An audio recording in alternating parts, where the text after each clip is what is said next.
OK， sorry， 大家早，我是 Catherine， 然后我和 Justin 今天很荣幸的可以再一次欢迎 Costa Mesa 高中的各位同学来到 UC Irvine。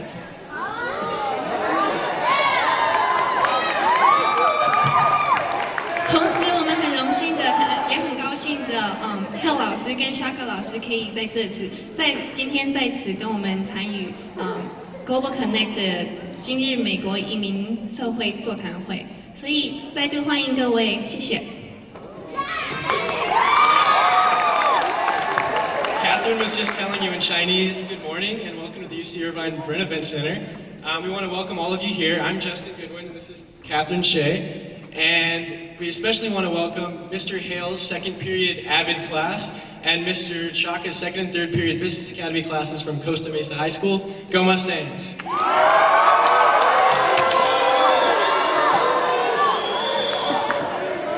Hola, buenos días!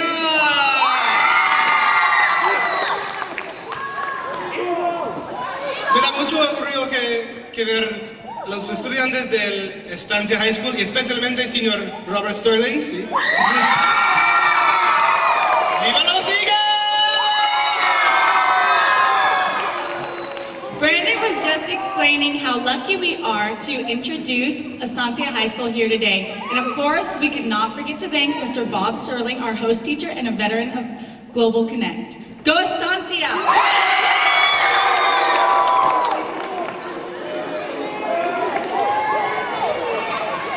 Bom dia! Nós somos os supervisores do Colégio Newport Harbor. Gostaria de dar boas-vindas a todos presentes hoje, principalmente a senhorita Kirby e a classe da senhora Thompson. Temos marinheiros.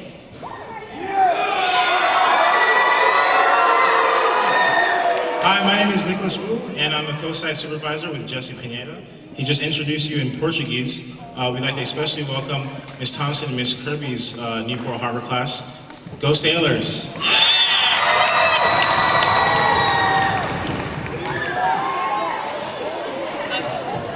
Xin chào các bạn, nhất là lớp 8 của thầy Winters ở Twinkle. Tôi rất vui được thấy các bạn rất dễ thương ở đây và mong là các bạn sẽ rất vui vẻ bữa nay. Go Trojans! My name is Melody and I'm an intern at Twinkle Middle School, and T just wanted to tell you all in Vietnamese, good morning and welcome to UCI and especially Mr. Winter's awesome class. Go Trojans! Irrespective of the language you use, the message was always the same. We really love you guys. We're proud to be a part of your lives each week in the classrooms, and we're thrilled that you guys are all here. Clap. And you all remember Dr. Cesar Saraceres from when he visited your classrooms earlier in the school year. He's a professor of political science and international studies, and he's also the associate dean of the School of Social Sciences. So he's a very busy man, but he somehow managed to find the time to help create this wonderful program several years ago, and he's been one of our biggest supporters ever since. Let's give him a round of applause.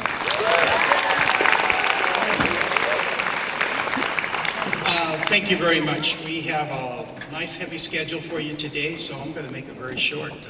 On behalf of the School of Social Sciences, our students, our faculty, and everybody involved in this program for the last 3 years, we welcome you again, and of course we'll see you again in the spring, outside in the sun with a lot of more interesting things to talk about. So without any further ado, I want to welcome each of the high schools. Is Costa Mesa here? I didn't hear it last time. Estancia?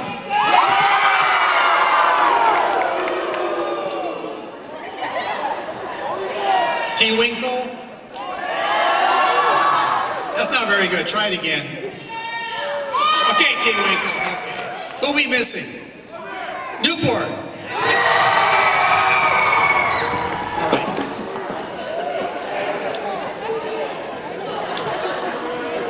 We welcome you. If you've never been in the Brent Center, we're here. I want to welcome the faculty, the instructors, the host site instructors. There'll be others that we'll be talking about at lunchtime.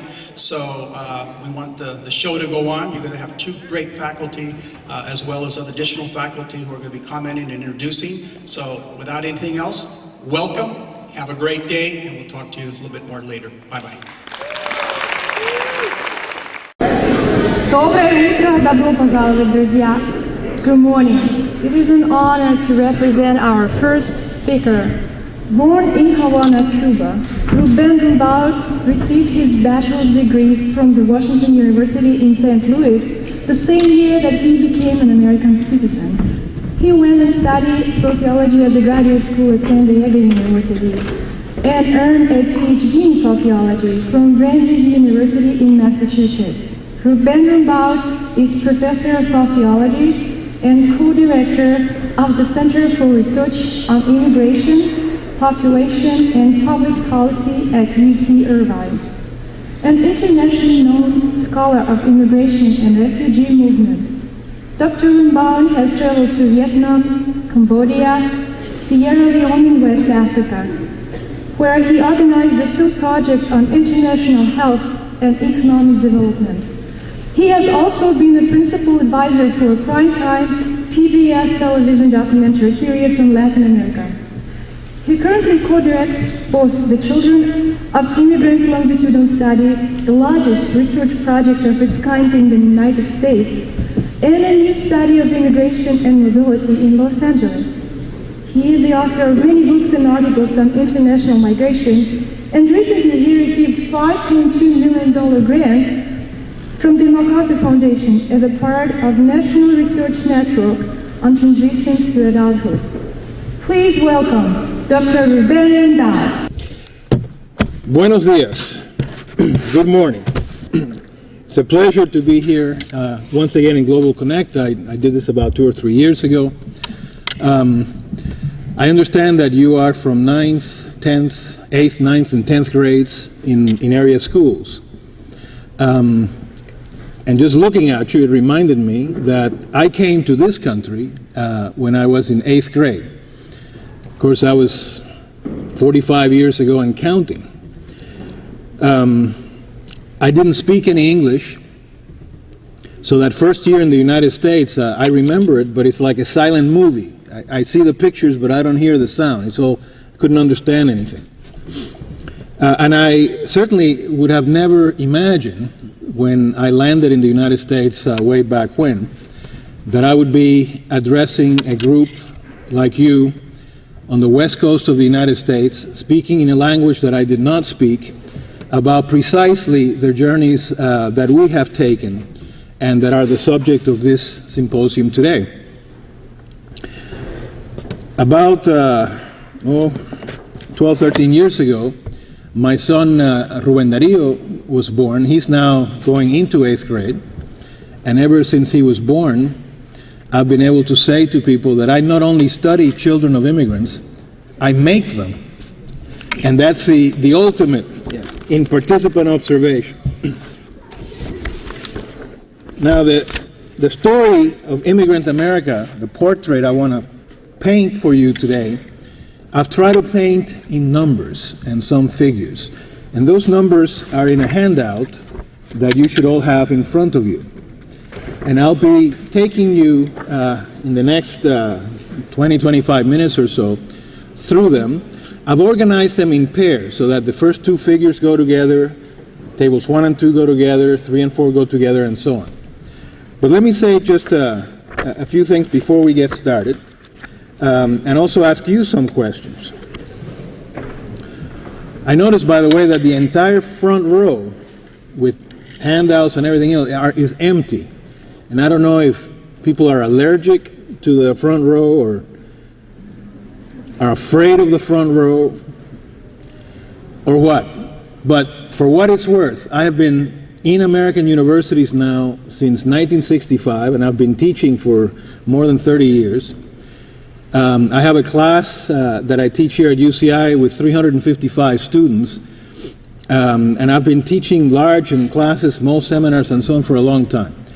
I can tell you, and this is a tip for those of you that are going to perhaps end up coming to UCI or another university in just a few years, it has been my observation, in fact I have data to prove it, that students in large classes who sit on the front row always get the A's. And so it's a tip.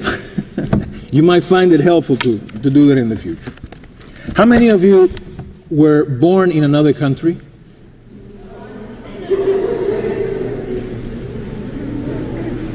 Well, you are what I called, over 30 years ago, I called the 1.5 or 1.5 generation. You're like me. We came to this country at a relatively young age and completed our education here.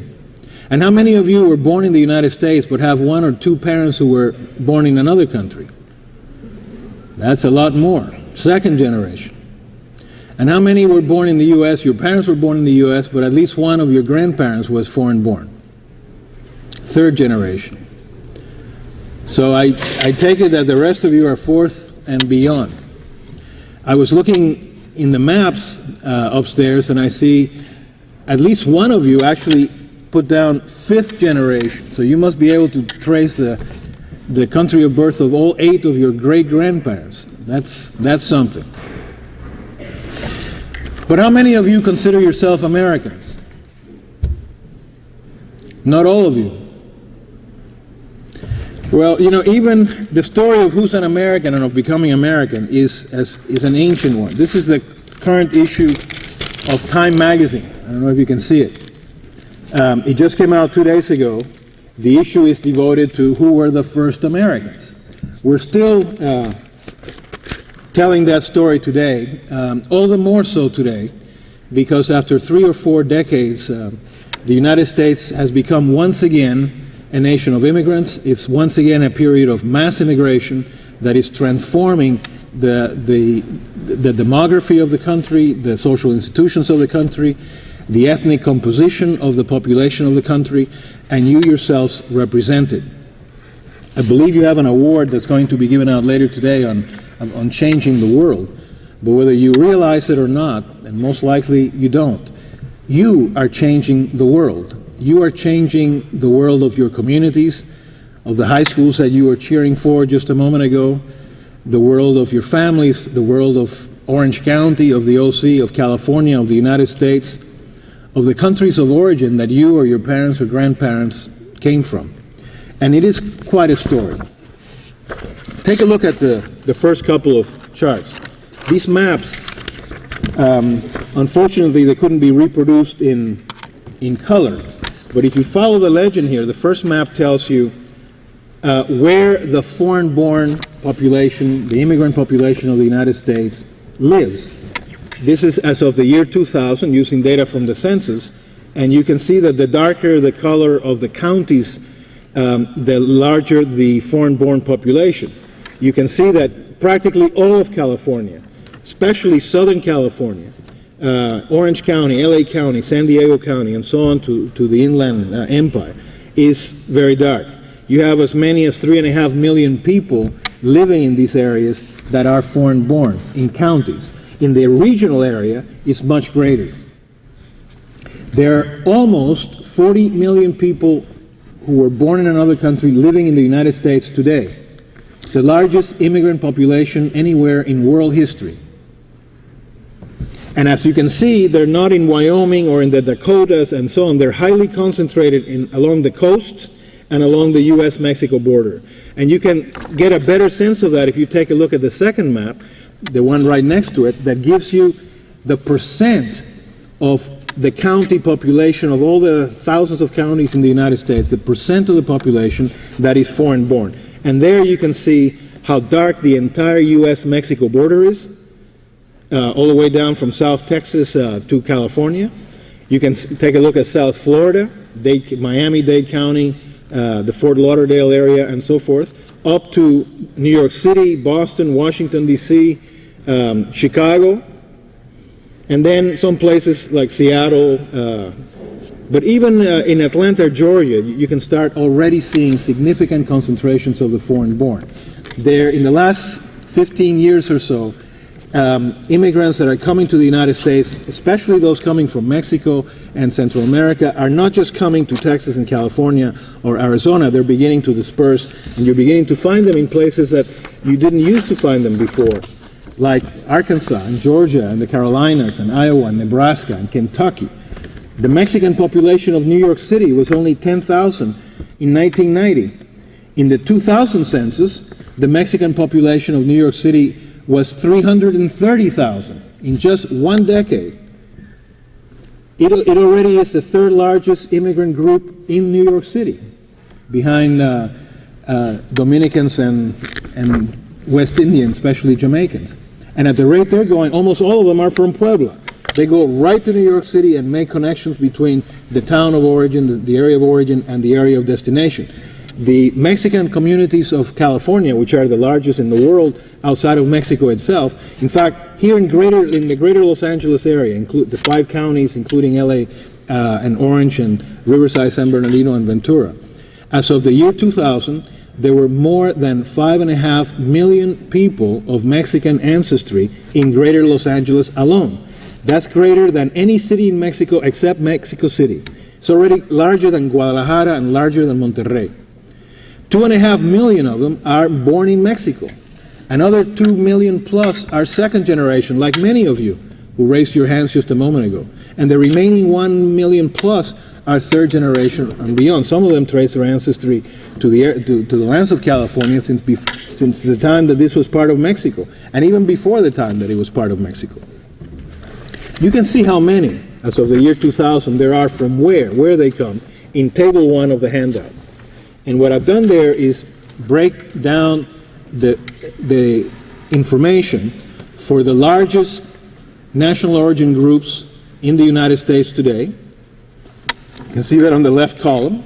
And then the first and second columns of information, of data, refer to the numbers who are foreign-born, the first generation, and in the second column, those who are second generation. U.S.-born like many of you, but whose one or both parents were foreign-born. Take a look at the numbers from Mexico. Over 9.3 million people were born in Mexico and are now living in the United States. Another 1.3 million were born in El Salvador or Guatemala, and many of them are concentrated in Los Angeles as well. Puerto Rico technically are not immigrants because they are U.S. citizens by birth and have been so since 1917. But those who are born in the island and come to the mainland, especially in the New York area and so on, go through an immigrant-like experience as well. And you can see that almost 1.5 million Puerto Ricans were born on the island of Puerto Rico and are now in the United States. Then you see the numbers from Cuba, Dominican Republic, Colombia, and so forth. And then from East and South Asia, you see the numbers from the Philippines. The Filipinos are the second largest immigrant group from any one country in the United States after Mexico. Those from China include China, Hong Kong, Taiwan, and so that's why their numbers combined are slightly larger, 1.5 million, than the Filipinos. Then you see the very large numbers for India. Indians have been the largest immigrant group coming to the U.S. in just the last few years, setting Mexico aside. The flow from India has been spectacular in just the last decade or so. And then you can see the numbers there for Korea, Vietnam, Laos, and Cambodia, and then those that are coming from Canada, Great Britain, and so forth. In the second column, you see those who are second generation. And next to it, you have a datum on median age. The median age of these groups is an average age, but median means that half of them are older than that age, and half of them are younger than that age. If you look at the median age for the second generation, like many of you here, you can see that the median age for the Mexican second generation, that's almost 8 million second generation Mexican Americans. Their median age is only 12 years old. Half of them are younger than 12. The median age for Salvadorans and Guatemalans is only 10 years old. The median age for Filipinos is 13, for Indians 11, for Vietnamese and Laos and Laotians and Cambodians, the median age is only 9 years old. These are very young populations, which means that in the near future, in the next 10 to 20 years, this second generation that's going to be the story of immigrant America. The legacies of immigration to the United States are going to be determined by what happens to their children, and especially to that second generation. You, many of you in this room who are members of that second generation, you are the ones that are going to increasingly become a larger and larger share of the American workforce. You are going to be the ones that are going to be producing the money that, among other things, is going to try to keep in their dotage, those of us who will be retiring, baby boomers and so on, who will be soon, hopefully, start collecting what's left of Social Security. What you do in this second generation, how far you get in your education, what kinds of jobs you get, what kind of income you earn from those jobs, what kinds of families you form, those trajectories are going to determine the future not only of your ethnic communities, but of the communities where you will live, of the state of California if you stay here, of the future of the United States. This is the biggest demographic story in more than a century in the United States. This is a process of enormous transformation that is affecting every institution of social, economic, and political life in the United States. When I said earlier that you're changing the world, that is what I meant, literally. But you can also change the world this way or that way. And depending on your achievements, depending on what your life story turns out to be, that future of immigrant America and of second generation America, that future that is already changing the ethnic and racial composition of the population of the country, that future may go in any number of ways. We're already, through our research, getting some ideas of what those trajectories are, but it turns out that it's not a simple linear story. And in just a moment, I'll be giving you some information of in what direction they may take. The final column in that first table simply sums the first and second generation total, so it gives you the total numbers from each of these national origins of the population of the United States that is of foreign parentage. You know, either they themselves are foreign born or their parents are foreign born. And the numbers as of 2000, you can see there, it's almost 64 million people are first or second generation. That was in 2000. Today, in 2006, that number is greater than 70 million people are first or second generation, and you can see where they are coming from. Over 70 million people. That's larger than any country in Europe except Germany. That's one of the, if it were its own country, it would be one of the largest countries in the world. And you are part of that. Many of you are part of that 70 million, of that immigrant America. And you can see in the final column that a big chunk of that 70 million are living right here in California, and especially in Southern California. This is about you and me. Look at that, at the top row, almost 27% of those 64 million people that as of the year 2000 were first or second generation were residing right here in California. Of the native born, of the US born, only 10% of the population lives in California. But well over a quarter of the foreign born lives in California. And in Southern California, the proportions are even greater. And it's not just all immigrant groups that come to California in equivalent numbers. Certain groups come to California in big numbers. If you take a look at the Mexican and Salvadoran and Guatemalan numbers, it's about 44% of the national total are living right here in California. And if you look at the Asian groups, except for the Indians, who are more dispersed, and they are the classic brain drain, they very highly skilled, highly educated folks that come to the United States, and they go directly to suburbs, to jobs in universities, hospitals, in Silicon Valley, in engineering, and so on. And so they tend to be more dispersed rather than concentrated in a particular geographic area. But even among them, almost 20% of the Indians are in California. And if you take a look at the Filipinos, half of the national Filipino total are right here in California, especially in San Diego, LA, and the Bay Area. 38% of the Chinese, almost a third of the Koreans, and over 40% of the Vietnamese, and almost equivalent amounts of Laotians or Cambodians are here. And not only here in California, but in particular locations. In Orange County is the largest Vietnamese community in the world outside of Vietnam itself. In Los Angeles is the largest Korean population in the world outside of Korea itself. And so on. Ditto for Mexico. If you go to Cuban Miami, South Florida, Havana, USA, 850,000 Cubans are massed in South Florida. That is the largest Cuban city except for Havana, the real Havana, which is 2 million. Puerto Ricans in New York are 950,000. That's twice the size of the capital of Puerto Rico, San Juan. Now, if you take a look at the next table, table 2, just for the foreign born, I break down there when they came and what age they were when they came. So you can see who came in the 90s, the 80s, and before 1980.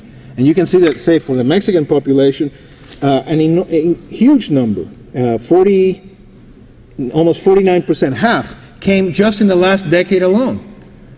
Of those millions and millions, half of them came just in the last decade.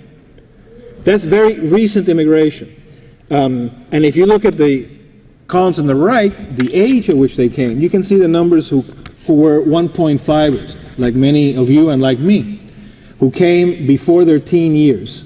That's the first column. And you can see that a very substantial number actually immigrate in those teen years with their families.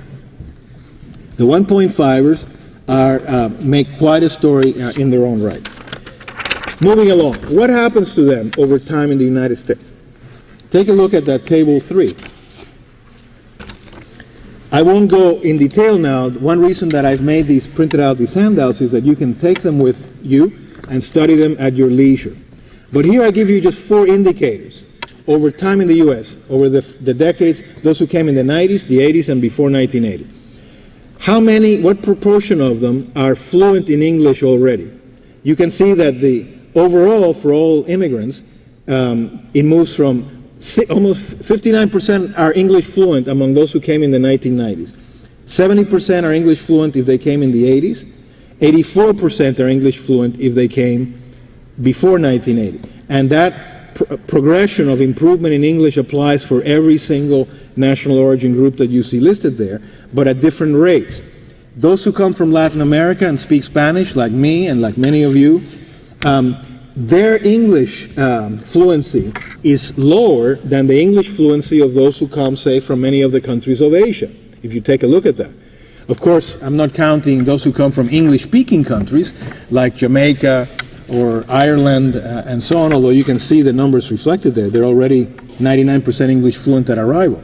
But those who come from countries like India or the Philippines, where English is an official language, especially an official language of higher education, they're overwhelmingly English speakers upon arrival. The other columns tell you what percent are in poverty, and you can see the declining poverty over time, what percent are homeowners, the increase in that over time, and what percent are U.S. citizens. The story of English, I just mentioned a moment ago, a lot of people say that especially Spanish speakers and Mexicans in particular don't want to speak English, don't want to assimilate linguistically. And they prove that because 8 or 9 of the top 10 shows in the huge LA television market, including CSI Miami, I mean everything, 8 or 9 of the top 10 shows watched by all the households in the 5-county area are watching one channel, KMEX, Univision, en español, in Spanish. And if you looked at the Nielsen ratings, it will tell you, what's the top show last August? La Madrastra, Tuesday. La Madrastra, Wednesday. La Madrastra, Thursday. La Madrastra, Monday. And then Apuestas por un Amor. Casa de la Vida Real. And then number 9 is CSI Miami. And you say, well, these people, they don't want to speak English. They don't want to learn English. That has nothing to do with that. What it has to do with is that there are about several million people who are recently arrived from the Spanish-speaking countries of Latin America, 19 Spanish-speaking countries of Latin America, plus Spain, who find it comfortable to watch a telenovela in their language. But their children and the second generation are switching to English at a very high pace, and you can see that in this chart that I show you here. There are 3 factors that determine how quickly you learn the other language, how well you learn it, and how you come to prefer it. The most important of all is the age at which you learn the language. If you learn it before your teen years, if you learn it as a child, you can learn it without an accent. You can learn it almost like a native. You can speak it, and if anything, you'll start losing your accent and your vocabulary and so on in the language of your parents, in your native language. The second factor is the level of education. The more you go on in your education, the more educated you are, the better your English. And that makes sense. If you come to UCI to college, there's not going to be one class that's going to be taught in Tagalog or in Vietnamese or in Spanish unless you're taking a Spanish language class. And that's only because your language is not that good and you're taking a language class. And the third by a good distance is how long you've been in the United States. Just being in the United States alone does not convert you into an English speaker if you came at an older age and if you don't have very much education. And that's what these tables show you. Now, I just mentioned education. Probably the single most important factor that will determine your future and the future of your communities, I'll be done in just a couple of minutes, is how far you're going to get in your education. And here in this table, I give you data for just 25 to 39-year-olds. So I'm not looking at the old timers. 25 to 39-year-olds. How many were college graduates and how many are high school dropouts? Just the two ends of that spectrum. And you can see all the main ethnic groups that we've been talking about for the foreign-born and the U.S.-born. And among the foreign-born, I mean those who are 1.5ers, those who came as children and who are now between 25 and 39. And you can see what a huge gap there is among the foreign-born. Say if you look at the Mexican numbers of college graduates and high school dropouts, and you look at the numbers of, say, the Indians or the Chinese, the Koreans, and so on, some groups are brain drain migrations, others are labor migrations. They come from very different starting points, and of course it's going to be reflected in these outcomes. By the second generation, or at least the US-born generations, you can see what tremendous progress already is made by those whose parents had very little levels of education, but still how wide the gap still remains. The other columns deal with occupational status. The final table that I'll point to, and then I'll conclude, Table 5 talks about one very important indicator of downward mobility as opposed to upward mobility, and that is incarceration. For young men 18 to 39, what proportion of them nationally are in jail, either in state or federal prisons or in local jails? And I break it down by foreign-born or US-born, by their level of education, whether they're high school graduates or not, and of course by their national origins. You see the data reflected there. Over the last 30 years, the United States has seen not only an era of mass immigration, but also an era of mass incarceration. More than 2 million people are in prison in the United States today. That's quadruple the number that there were in 1980. It's the highest incarceration rate in world history. In California alone, there are more people in prison than there are in prison in all of China. And who is in prison?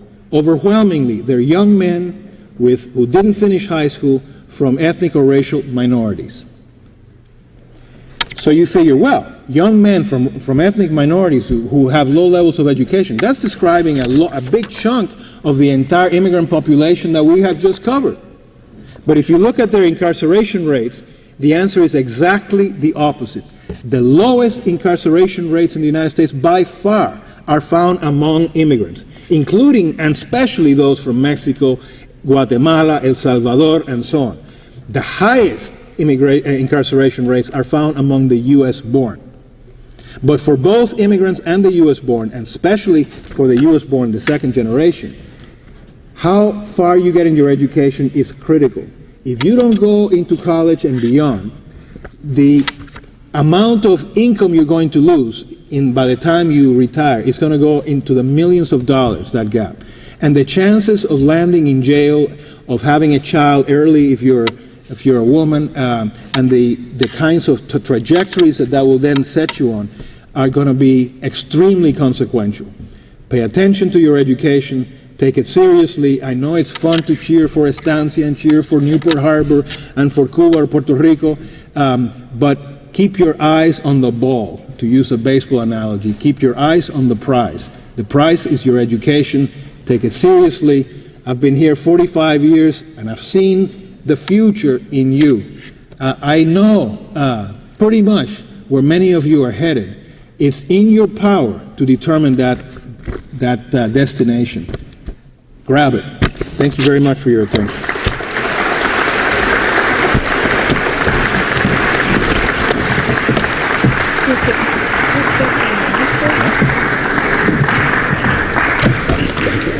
Thank you so much, Dr. Lombard, for the fascinating talk. We have a small gift for you as a token of our gratitude.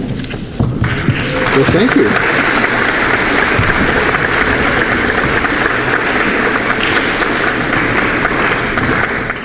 It is my pleasure to introduce our next presenter, Professor Linda Vo.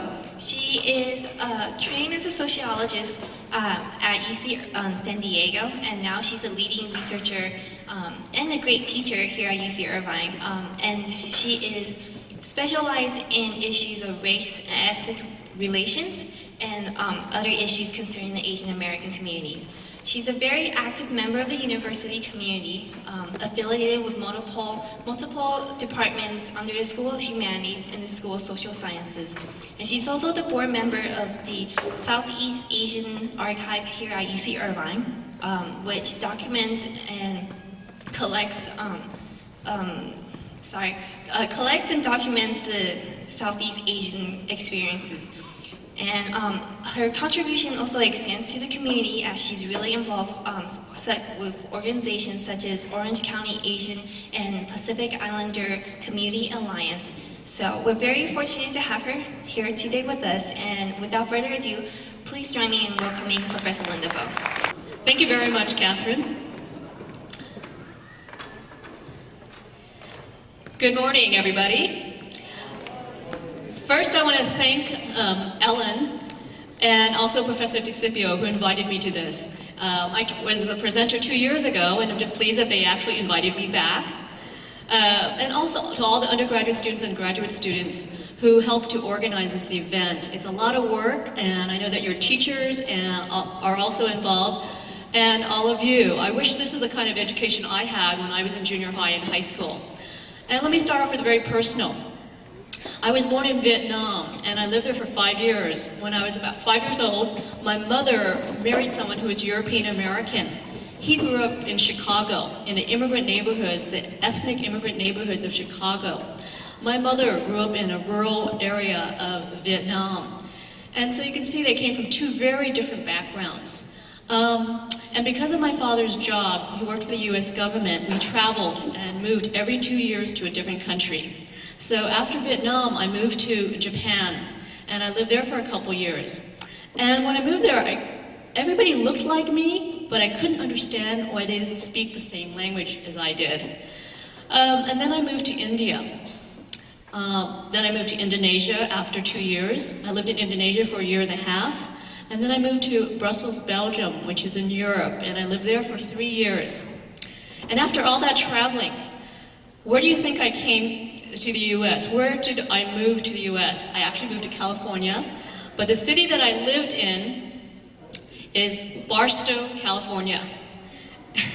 And if you know where Barstow is, many of you have gone to Las Vegas. Barstow is on the way to Vegas. And it was a much, much smaller town than it is now. And I went to high school there. And in that high school, there were basically no Asian American kids there. So it was actually a junior high school. So I went to 8th grade there just for a few months, but there were no Asian American kids. It was basically black, white, and Latino. And I did not fit in at all. And the other kids made sure that I didn't fit in. Most of the kids were born there or raised there. I was a total outsider because I wasn't born there, and also because of my race and ethnicity. So, and it was a very racially segregated school where there was a lot of fights. I came from a school where we had one fight a year, and that was big news, that we had one fight in my junior high. In this high school, there were fights every single day between different racial groups, between groups themselves. So Mexican Americans would be fighting against Mexican Americans, whites against whites, Latinos against blacks, girls against guys, which shocked me. And sometimes the girls won. And in this place. And what I tried to do is I tried to be invisible. Because I knew I didn't fit in, and every day I thought, okay, is this the day I'm going to get beat up in school? So I can tell you that I didn't learn a lot in that school, basically, other than just to try to be quiet and become invisible, because I just knew I was such an outsider. I ended up moving and going to high school in San Bernardino, also a very racially segregated high school with blacks, whites, and Latinos who are mainly Mexican American. Also very, very few Asians, but at least fewer fights. So it was an improvement in many ways. Most of the students in my high school, there were about 2,000 kids, most of them did not go on to college. I felt very, very fortunate that I found a way to get to college. And when I went to college, I had no idea what I was doing in college, didn't know what I was going to major in. I just took every single class that sounded kind of interesting, and then the general ed requirements. But I just happened to fall into a sociology class. And the professor who taught the class was such an interesting professor and started teaching me about the world in which I lived. I lived in such incredibly different places, from places of extreme poverty, extreme wealth, different languages, different political systems. And the sociology class and the ones I took after helped me to answer all my questions, and answer my questions about race relations within the United States and why there was so much racial conflict and antagonism between groups. And so what did I do? I became a sociologist. And I decided to become a professor and focus on immigration and race relations as well. Which brings me to the topic today that I'm going to talk about. I've seen the curriculum that you've been learning, and I want to just present a small part of that to help you understand the Asian American population in Orange County. I'm going to go over a lot of history, and also we're such an incredibly diverse group, so that individuals who are Asian American can come from the Philippines, from Japan, from Korea, from Vietnam, from Cambodia. We're an incredibly diverse group, and so it's difficult to say what is an Asian American, what makes one Asian American, because we are from so many different parts, so many different countries, and we have different languages, different cultures, different histories. Some of us have fought against one another during the war as well. So I want to present some of this information. Also, address the kind of stereotypes that you might have about Asian Americans in my presentation. And I have photographs and some charts, and I hope that you can see them from the back there, but I'll try to point out some things that I think you should pay attention to as well.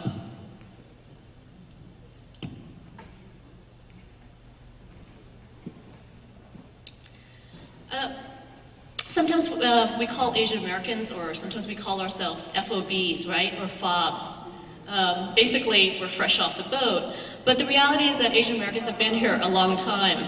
And just to make sure, if you're not Asian American, you don't want to call someone an FOB, okay? It's derogatory.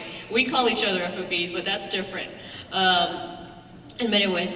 So we assume that Asian Americans just came here yesterday. But that's not the case. Asian Americans have been here a long time.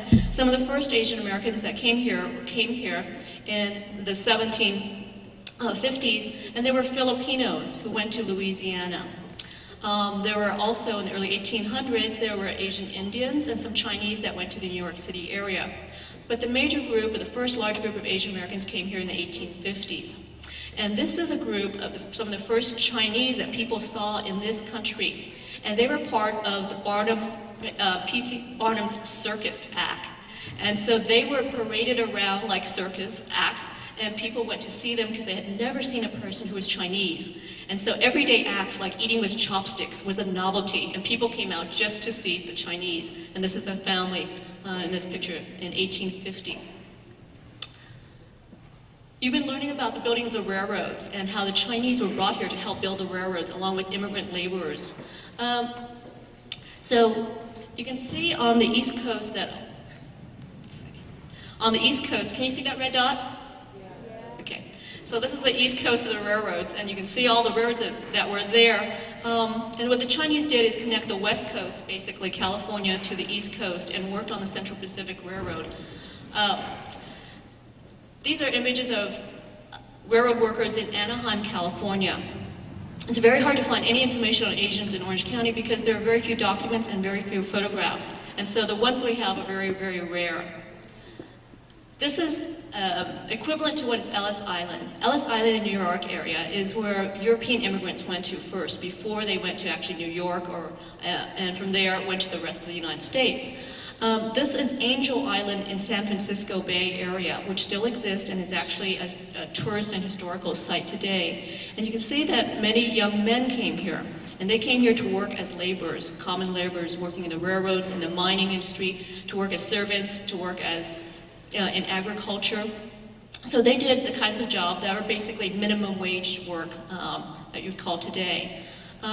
And we only allowed Asian men to immigrate. We didn't want women here because we didn't want them to settle permanently in this country. We thought they should come here, work during their young years, and they should go back home. So by not allowing women to come, would ensure that these men would return home and return to their wives if they were married, or return back to their families in China, or in this earlier case, the main historical groups of Asians are Chinese, Japanese, Korean, Asian Indians from India, and Filipinos.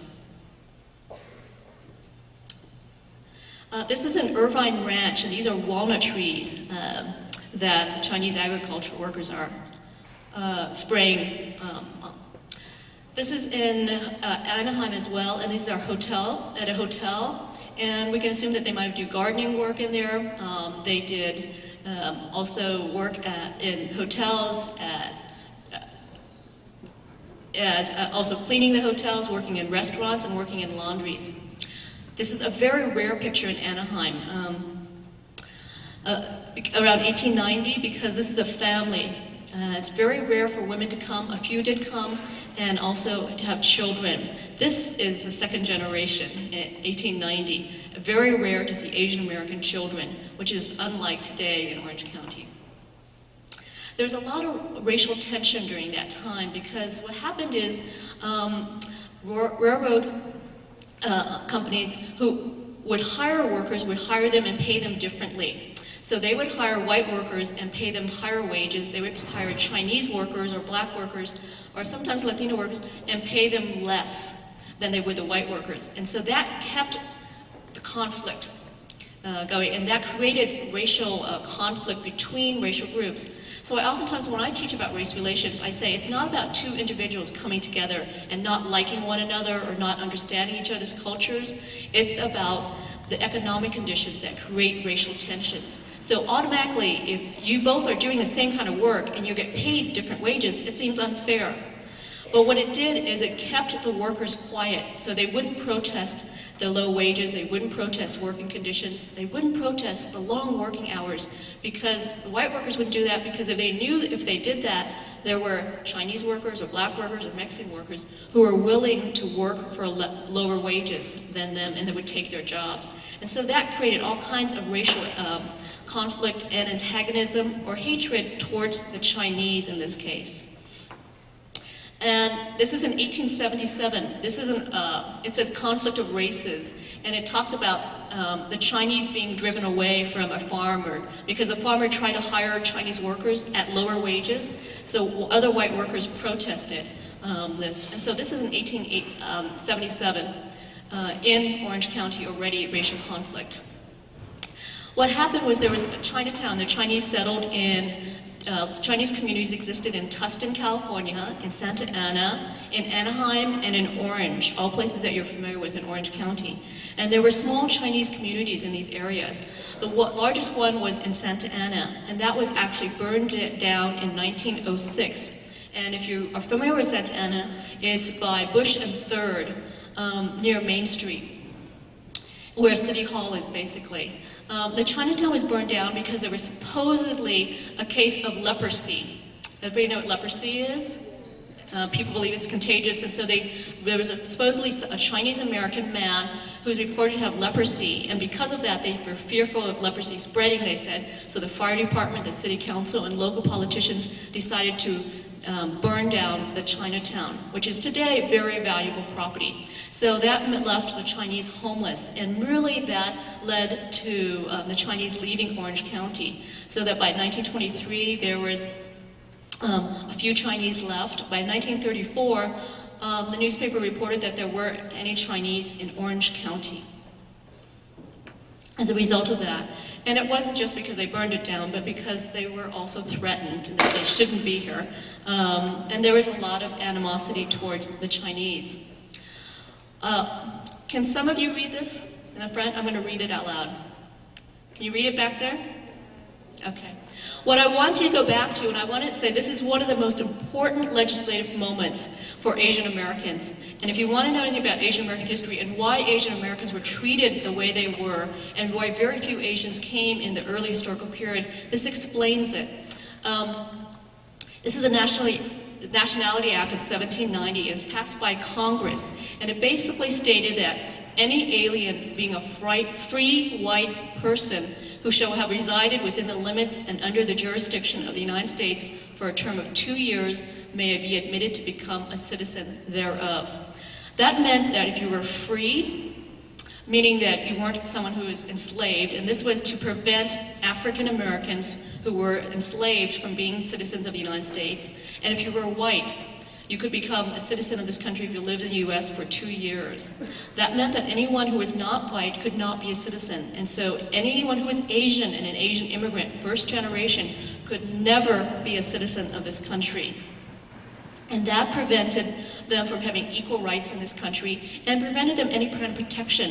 And it made it easier to discriminate against a group who have no rights. That means you do not have the right to vote, you do not have the right to the courts, you don't have the right to run for office, you oftentimes don't have the right to any social services. And you could be deported any day because you could never be a citizen of this country. Even if you were a good citizen, even if you spoke English, even if you know American history, even if you were religious or a productive American, you could not be a citizen of the United States. And that was very different. So all these European immigrants were coming at the same time and becoming citizens and participating in politics, running for office, and thriving in this country at the time that Asian Americans were not allowed these same rights. And that did not change until the 1940s, when Chinese were the first group to be able to become citizens of this country. So if you think about 1790 to 1940s, and then Asian Indians and Filipinos in 1946 were allowed to become citizens, and Koreans and Japanese in 1952 were allowed to become citizens. So it's not that long ago that Asian Americans were able to be full participants in American society. So what I always teach about American history is to understand that we as a country have not always opened the door to immigrants. We've actually shut the door on many immigrants, and we haven't allowed them to flourish in this country on equal terms. We even made it so that if you were a US citizen and you married someone who was not a citizen, we would revoke your US citizenship rights. And this is very important because there were states that passed different laws that said that groups could not marry one another. And it was specified that whites could not marry Native Americans, whites could not marry blacks. But that law also applied to Asian Americans. So Asian American men could not marry Asian American women at that, European American women at that time, or white women.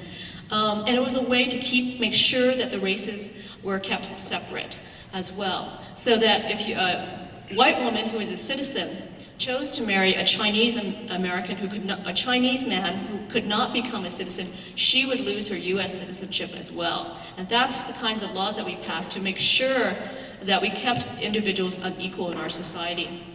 And the images you see is that they're strangling the white man, they're taking away their jobs, and they're working much harder than them, like in the cigar factories, where Chinese were also working in small factories, they worked in domestic work. So they were seen as a threat, taking away jobs from whites. And so you want to think about how history repeats itself. The same kind of rhetoric or the same kind of language that's used against immigrants today is the same one that's been used historically against other immigrant groups, whether they be European groups, because at one time we wanted to stop immigration from Southern Europe and Eastern Europe, or against Chinese or other Asian groups. The same kind of language is used, and one of those languages is that we don't have enough jobs for Americans, and we need to stop further immigration to this country to prevent those immigrants from taking away our jobs. This is, if you can imagine, this is Laguna Beach, and this is in 1938, and this is the Yamashita family farm. So I'm moving away we stopped immigration from China, but we still needed laborers here to work for very low wages. So we brought in the Japanese to replace the Chinese. And the Japanese saw what happened to the Chinese. So they tried to learn from the Chinese example, and the Japanese government was in a much more powerful position, so they negotiated so that the Japanese men could bring wives with them and start communities and start families. Many Japanese Americans also became Christians. They tried to learn English, they taught their children English, they sent their kids to Christian schools, and they tried to become more Americanized than the Chinese. And it was easier because they had families and children here as well. And this is a huge picture. I've only taken a segment of the picture. This whole landscape was all a farm owned or leased by the Japanese American family in Laguna Beach. These are other farming images I'll show you. And so the Japanese came here and they also died in this country. This is the 1930s. This is a burial ceremony of a Christian, Japanese Christians who are burying one of their own in Orange County. This is in Orange County Park, taken in 1930. So they tried to live their lives, and they lived in very segregated lives. They were only allowed to live in certain areas that the Japanese could live in, or Asian Americans could live in. They weren't allowed to buy land in this country, so what they did is they leased land. The laws were at the time, if you were not a citizen, you were not allowed to buy land in the US for the Japanese. And this is a Japanese-American family, so they raised their children here. So what is it like growing up in Orange County when you're one of the few Asian-American children in the county? And Asian Americans were segregated in schools as well. So in the South, let's say you were in Mississippi, you would be segregated at the time in a black school because we had enforced segregation. So Asians were to go to school with black children. In parts of the Southwest and California, Asian American children were to go to school with Mexican American children who were in segregated schools as well. And other times, the Japanese had their own schools or the Chinese had their own segregated schools. So it wasn't just segregated in housing, but it was segregated when you were very young to basically when you died in this country. And even though they were excluded from citizenship, the first generation, the difference was that the second generation, those who were born in the US could become citizens. So even if your parents were not citizens, you were born here in the US, you were allowed to become a citizen after the Civil War period. So here's an individual who grew up, Masuda is his last name, and he grew up in Huntington Beach and Fountain Valley and went to high school here. And he served in World War II. He died in Italy in World War II in 1944, but he was one of two military personnel from Orange County to receive the Distinguished Service Cross Award, very prestigious award. And he also had 3 brothers who served in the US military as well from this area. And there's a junior high in Fountain Valley who's named after him. You're probably learning a lot more about the Japanese-American internment, in which when World War II occurred, we basically incarcerated and imprisoned Japanese Americans on the West Coast, including this area. We imprisoned about 120,000 Japanese Americans. The majority of those were born in this country and US citizens. And we were fearful because the Japanese bombed Pearl Harbor that Japanese citizens and Japanese individuals here would be our enemy as well. But even if we gave them basically, we took away everything they had, gave them, in the incarceration period, we gave them 1 week, many families only 1 week, to report to a bus station or report to a train station, and we imprisoned them further inland in different camps within the United States. And took away everything they had. So what happened when Japanese bombed Pearl Harbor is the FBI went to the Japanese community and arrested all the male leaders, all the fathers and male leaders. And then within the week, they told all the families that they had to evacuate their homes and their businesses. So you can imagine having 1 week to get rid of your business, get rid of your home, all your belongings, and all you could take with you was what you could carry, which would be 2 suitcases. And they had no idea where they were going. And they were incarcerated in these camps during World War II. And many Japanese American communities lost their history, lost their communities, lost their possessions. But it also was a psychological impact that it had on the Japanese American community as well. And it just wasn't because the Japanese bombed Pearl Harbor that we were able to justify imprisoning all Japanese Americans, from babies to grandparents. It was a kind of anti-Asian sentiment that existed before World War II that's really important to understand. And it follows the anti-Chinese sentiment that was, also existed at that time. This is the anti-Jap Laundry League, and basically this is a Labor Day parade, and it says, patronize white laundries only. And this was the kind of racism that was very open and very blatant and very even celebrated in this area at the time. So it made it very easy to justify imprisoning Japanese Americans, taking away their rights, and also accusing them of being traitors to this country. Since then, during that time, there was no proven case that the Japanese were ever disloyal to the United States. Japanese Americans were ever disloyal to the United States, or to try to engage in any acts of terrorism against the United States as well. And I think that's important. So more recently, Japanese Americans have been trying to preserve their history. And if any of you have not gone to the Japanese American National Museum in Los Angeles, it's worth going to in Tokyo to learn much more about Japanese Americans. This is in Orange County. You can see that they are spread out, partly because many Japanese were involved in farming, and that's why they're spread out. But they're in Crystal Cove near Laguna Beach, Huntington Beach, Garden Grove, Fullerton, Anaheim, Santa Ana. And this is where they're trying to preserve buildings that had Japanese language schools, or their businesses. One is a law business, or religious centers as well. But much of that was lost because of what happened during World War II. Let me just move to the more contemporary period, and I'm going to talk about some of the more contemporary issues and why we do have such a large Asian American population now. What happened was, historically, we stopped Chinese immigration, then we replaced them with Japanese instead, and we brought in some Koreans as well, a small number of Koreans, but we then prevented them from coming any further because of the anti-Japanese and anti-Asian sentiment. Then we replaced them with Filipinos.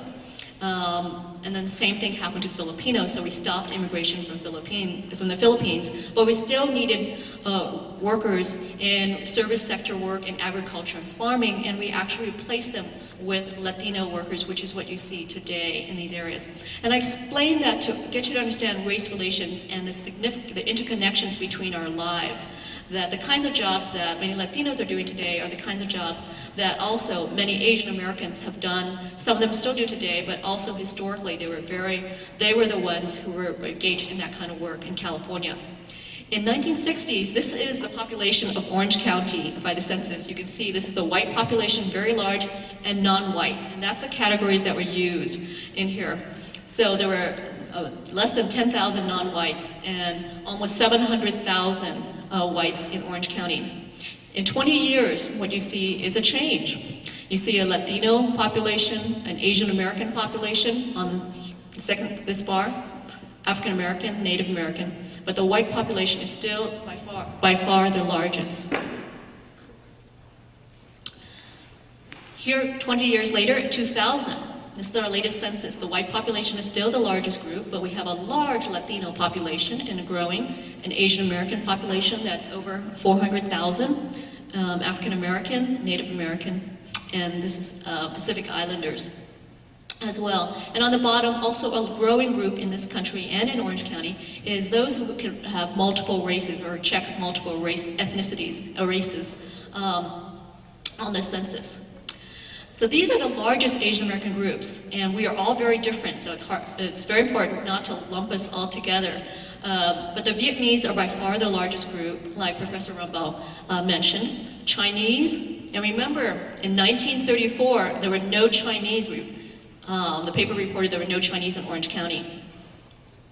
Koreans, Filipino, Japanese, and Asian Indians. And we use the term Asian Indian to distinguish them from Native Americans. Asian Indians are from India versus Native Americans, or American Indians. And the cities with the largest Asian American populations are La Palma, has almost 45, almost 50% is Asian American.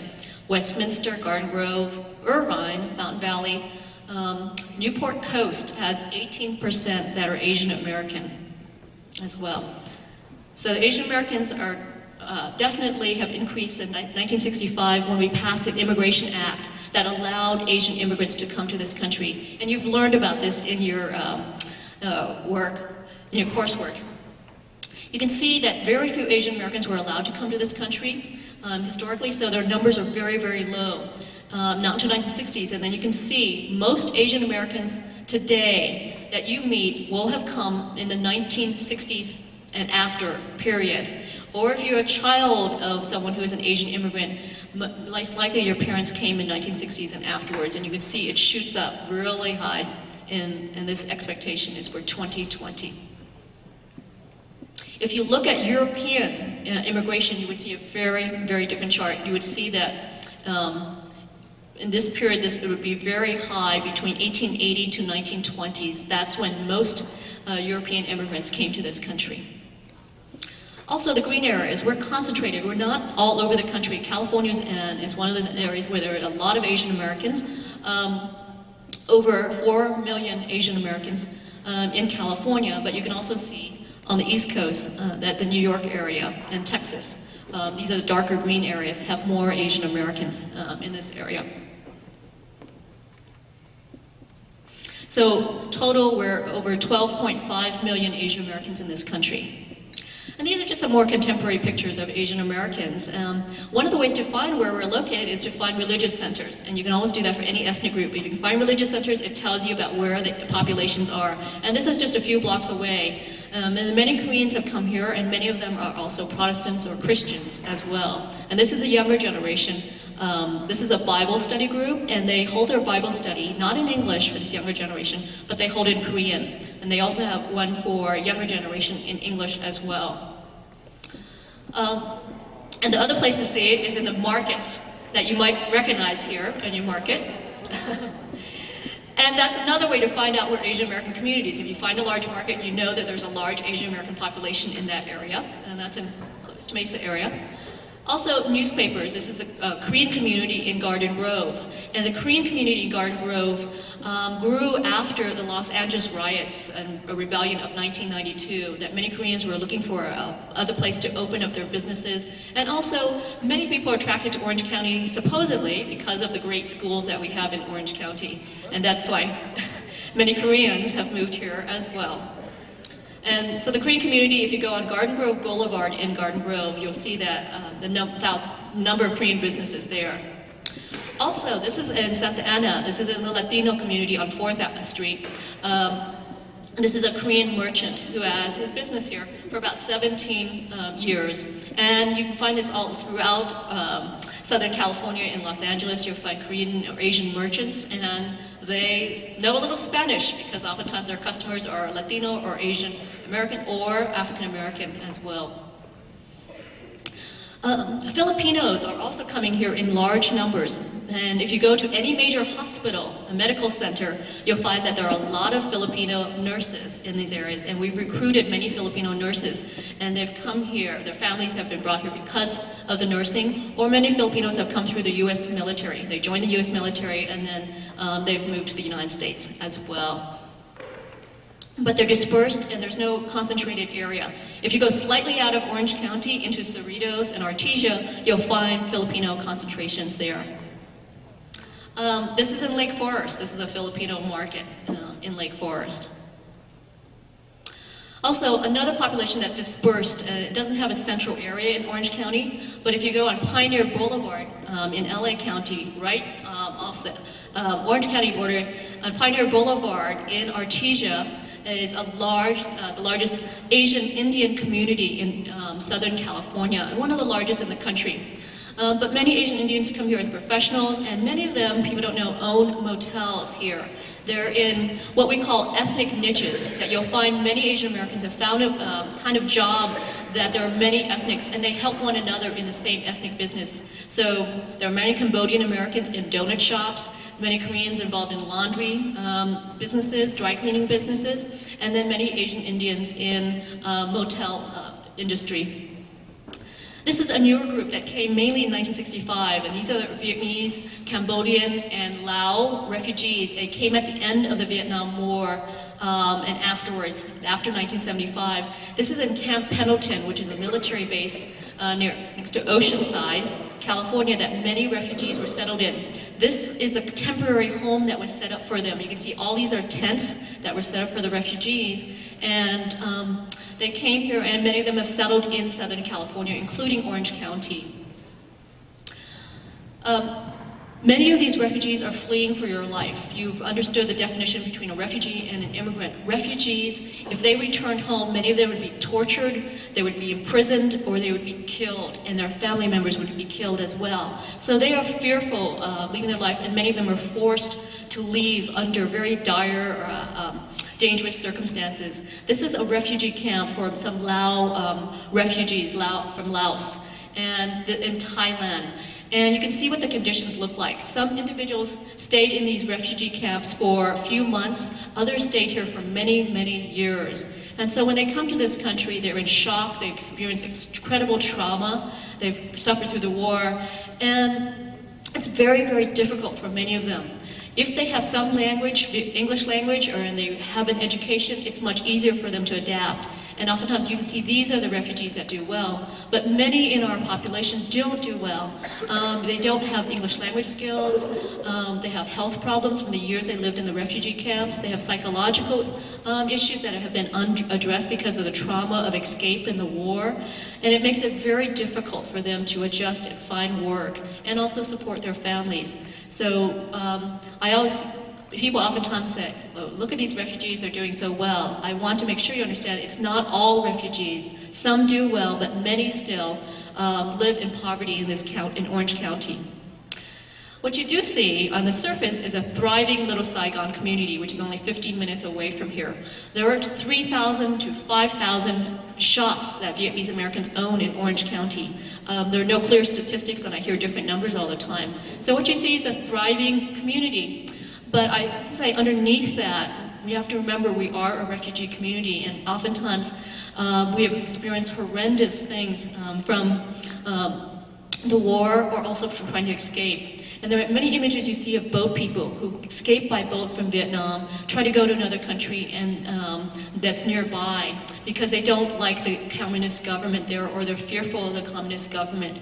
And many of these individuals died trying to escape by boat, or lost their family members. Pirates came onto their boats, robbed them of everything they had, oftentimes took their water, took their food supply, and took anything that they had that was valuable, money, gold, jewelry, even pulled people's teeth out. If they had gold filling, they would just pull your tooth out as well. They also raped many of the young girls and the women, and they also kidnapped some of these young girls.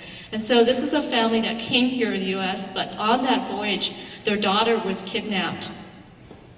And so they're trying to find her, and they're writing letters to different organizations and agencies, anybody to try to find their daughter, hoping that she made it out alive and that they could be reunited with her.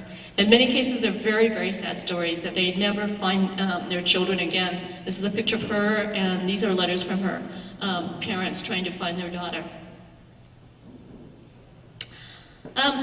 But refugees have been resilient. They're survivors, and they've tried to build new lives, move on with their lives as well, and they have thrived in this country. One thing that citizenship has allowed them to do, because now they can become citizens, is they have run for office and got involved in electoral politics.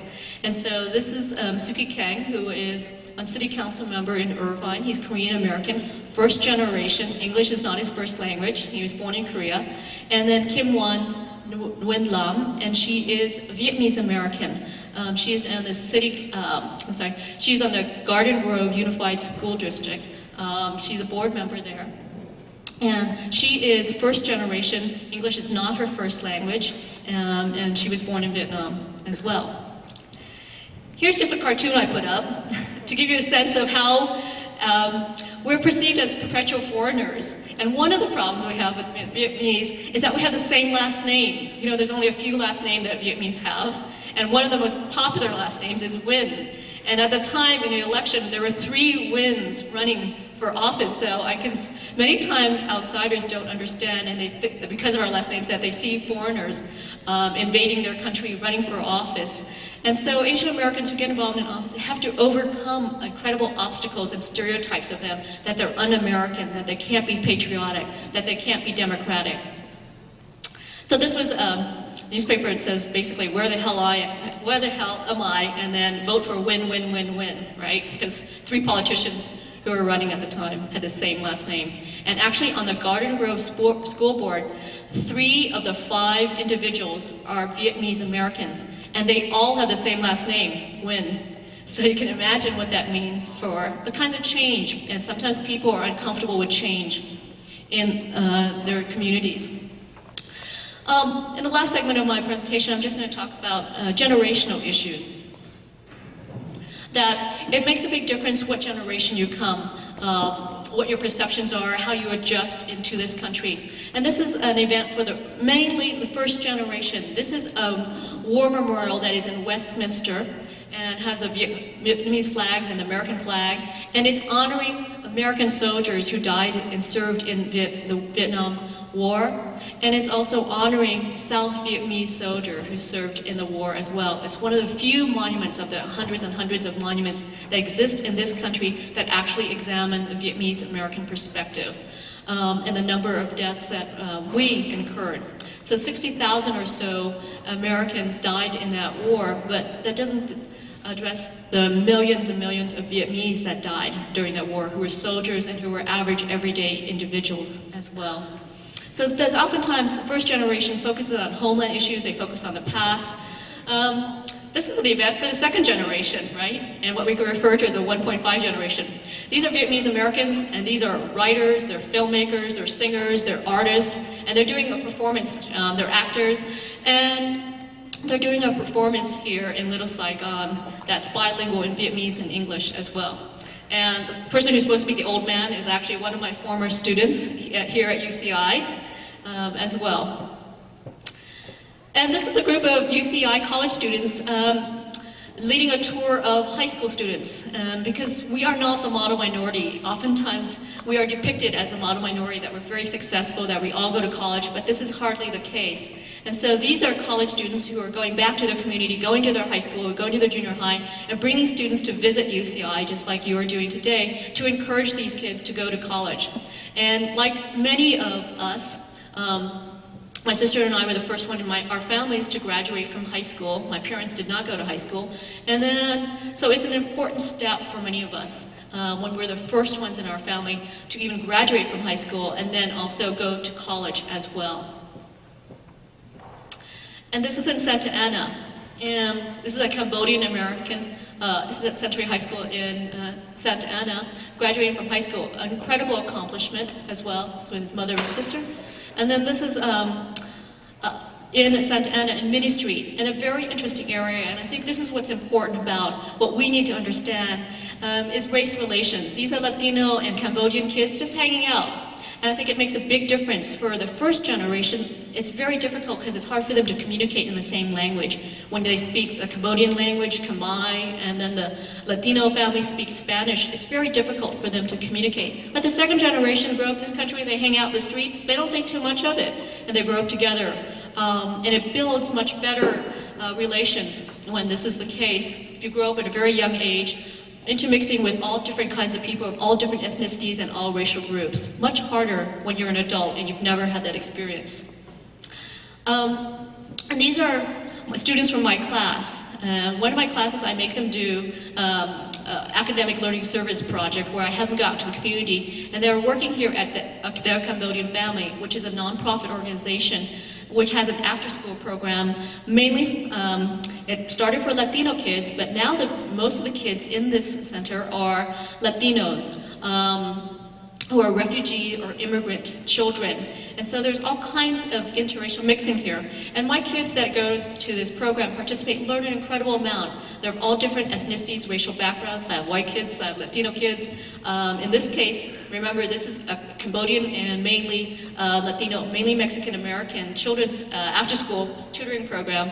And she's Filipina, Karen here graduated, and she is Vietnamese, and this is one of my students, Adrian, and he's Taiwanese American. And so I think it's important to understand that we're able to cross these racial bridges as well. And I end with this. This is something that was an ad in our university newspaper. And it basically says at the very, very top, I'm an American. And it's an Asian American kid, young guy, with dreadlocks in his hair. And it says on top here, he says, I hate sushi. This was the little inset right here. I hate sushi, which is food that people associate with Japanese Americans. And his name is Takahashi, he's 23, and he's from California.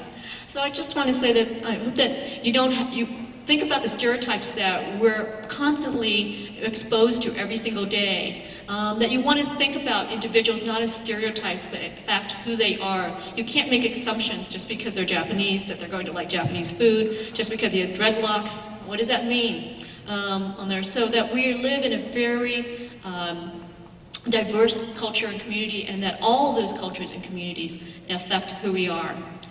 I just want to give one last note, saying that this Brand Center is where we hold our graduation here.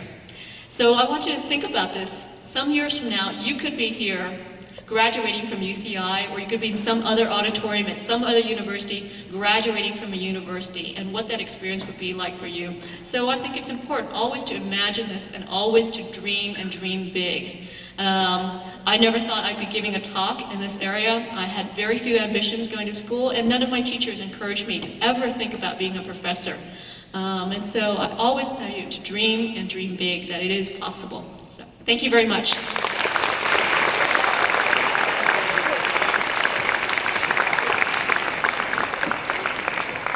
Thank you, Professor Vo, for that wonderful presentation and sharing all those precious images with us. And I know how busy you are, and we all know, and really, really appreciate you sharing your time with us today. So we got a little gift for you as a token of appreciation. Thank you.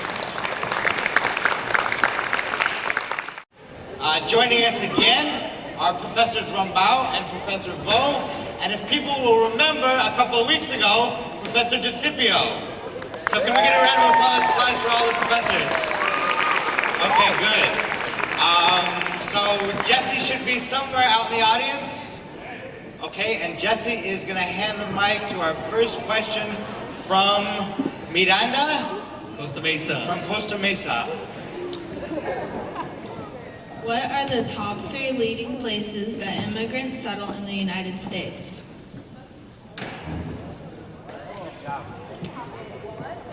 What are the top cities or communities where immigrants settle in the United States? Is that the question? Yeah. Yeah. Well, you already have some idea from the maps 1 and 2 in the handout that I gave you, that shows you all of the, I think there's some 3,000, almost 4,000 counties of the United States.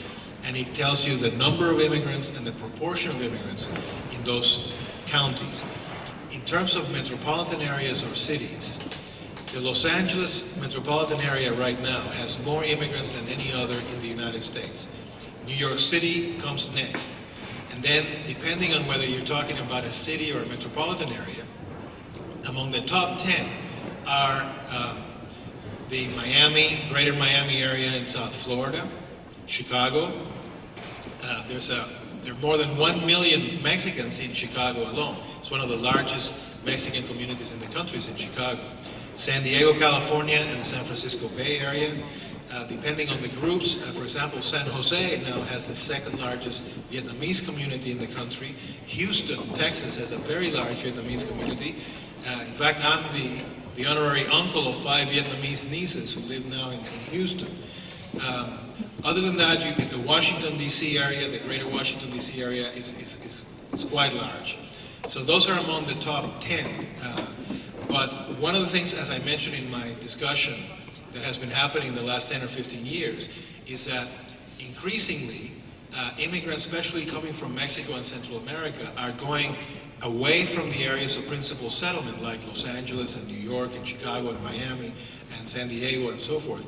And they're going into areas where very few immigrants had gone there before, like Atlanta, North Carolina, even places like Arkansas and Iowa. And the state of Iowa, the governor of the state of Iowa, just a few years ago, declared Iowa to be the new Ellis Island because everybody in Iowa, native to Iowa, wanted to get the heck out of Iowa. And Iowa was losing population, and they badly needed immigrants to come, and they're trying to roll out the red carpet for immigrants in Iowa. So this is now a national story and not just a local story.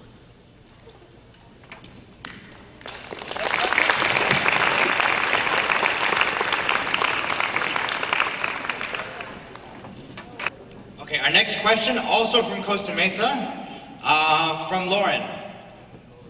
Where's Lauren?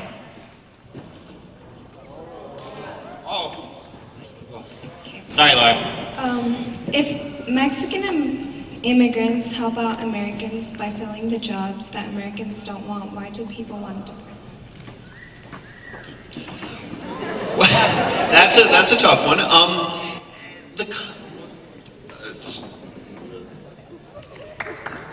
The people who are already here always are a little suspicious of people that are newly coming. They think they have different traits and different characteristics and might be changing the country. So I think some of what you're seeing today with concerns about Mexican immigrants just reflect sort of that general pattern of unease with new arrivals. I think local communities, though, also bear some of the costs of immigration, public education primarily. So, you know, there's a concern that even though immigrants are providing a wonderful service, they also cost a lot. And we've always had this myth, and I think Professor Vo highlighted it, that we can get the labor out of immigrants without bearing the costs of helping immigrants to incorporate. So the country is trying to have it both ways in some ways. We're trying to get out of immigrants all we can, particularly Mexican immigrants today, but at the same time we're not willing to bear the costs of helping them and their families, including their kids who are born here in the US, become full members of the society. It's a similar pattern to what we saw 100 years ago by trying to allow Chinese men to immigrate, but not Chinese women. Let me add one thing to that, because the pattern that's being discussed here is, as Professor DeCipio said, it's not something new. In 1750, 26 years before he signed the Declaration of Independence, Benjamin Franklin in Philadelphia was freaking out because there were too many Germans in Philadelphia that were going to Germanize them instead of our Anglifying them. That was 25 years before this country declares independence from England, and many more years before its constitution was formed and so on. If you take it now 250 some years later to today, I don't know if any of you saw or heard about a movie that came out about 2 years ago, a full-length movie called A Day Without a Mexican. Well, in that movie what happens is that it's some kind of science fiction thing, but some cloud envelops California and no one can get in or get out, no information is coming in, and suddenly every Mexican in California disappears. And everyone who is perceived to be Mexican, if you're Cuban, Nicaraguan, Argentinian, whatever, you're also Mexican, they're all disappear. And what are the consequences for California when that happens? The entire state collapses, the entire economy collapses, every sector collapses. So when people start acting like Benjamin Franklin in 1750, they might keep in mind A Day Without a Mexican.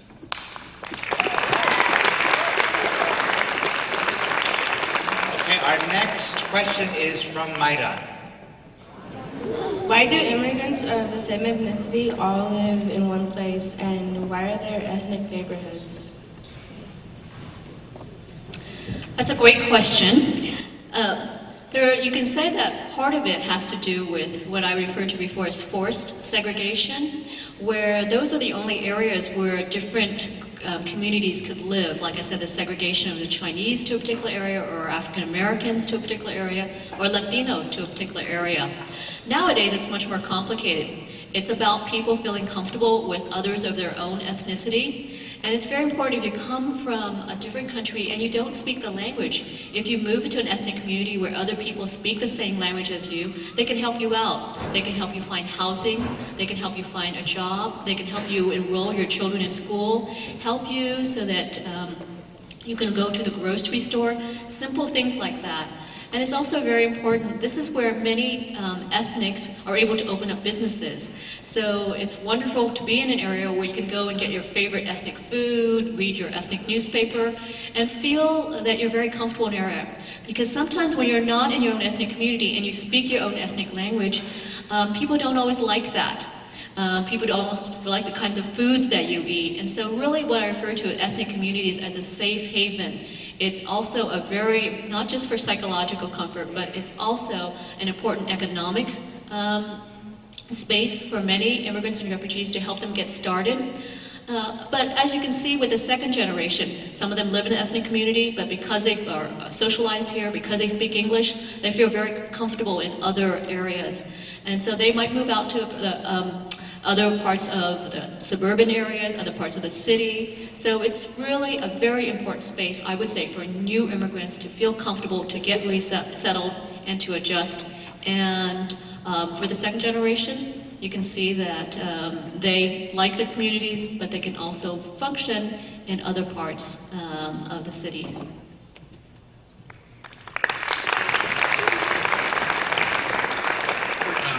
Just a footnote to that.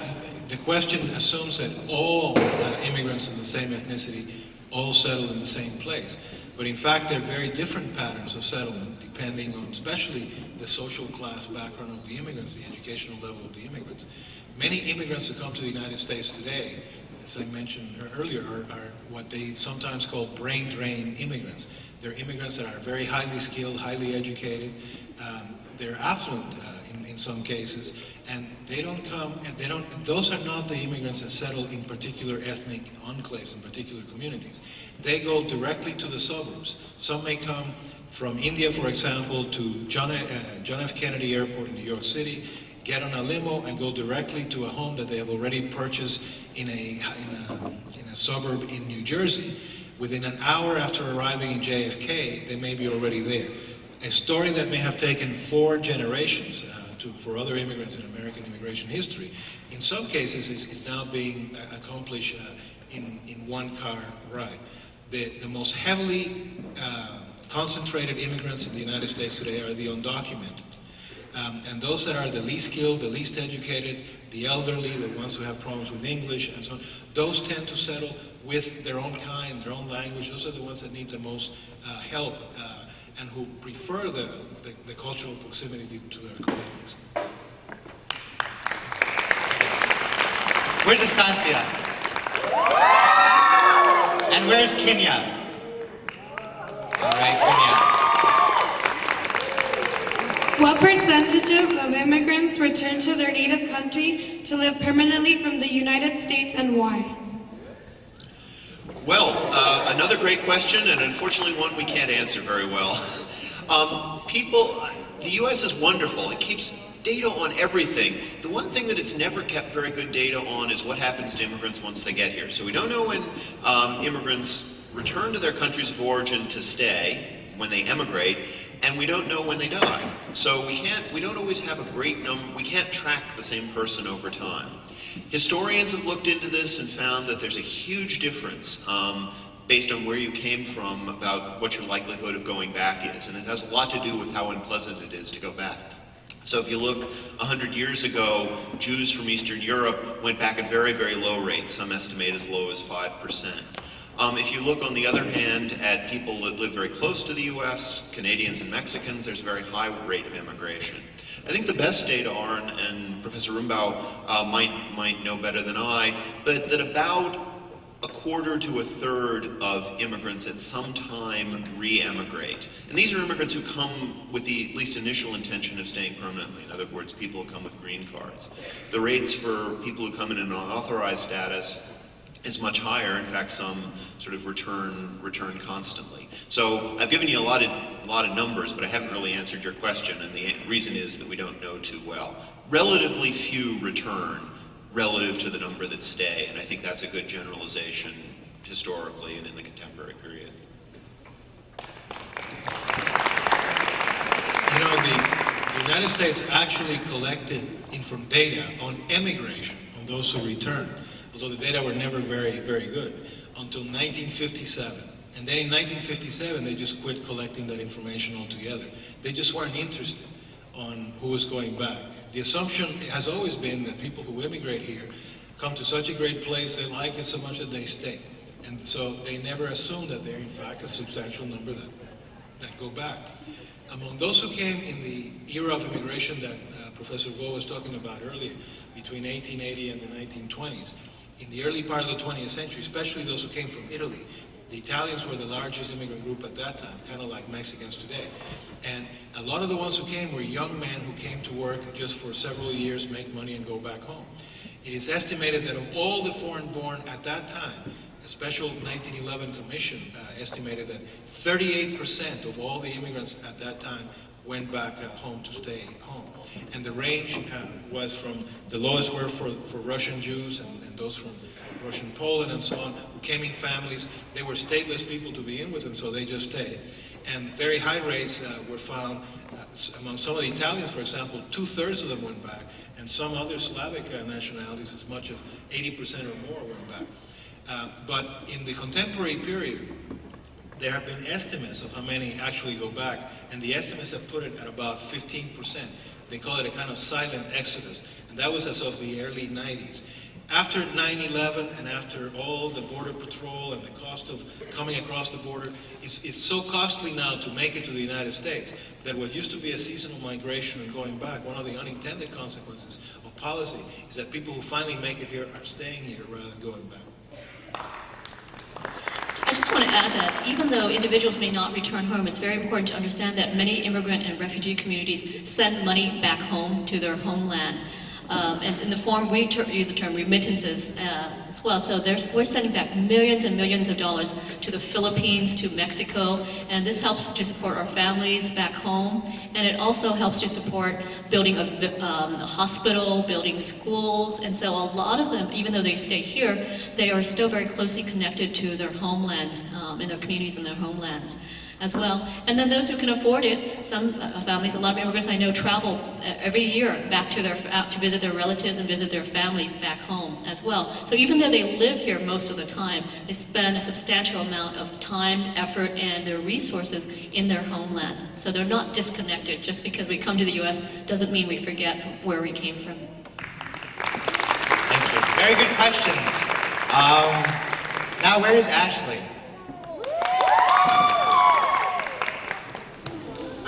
In what ways do people risk their lives to get to America? Great question.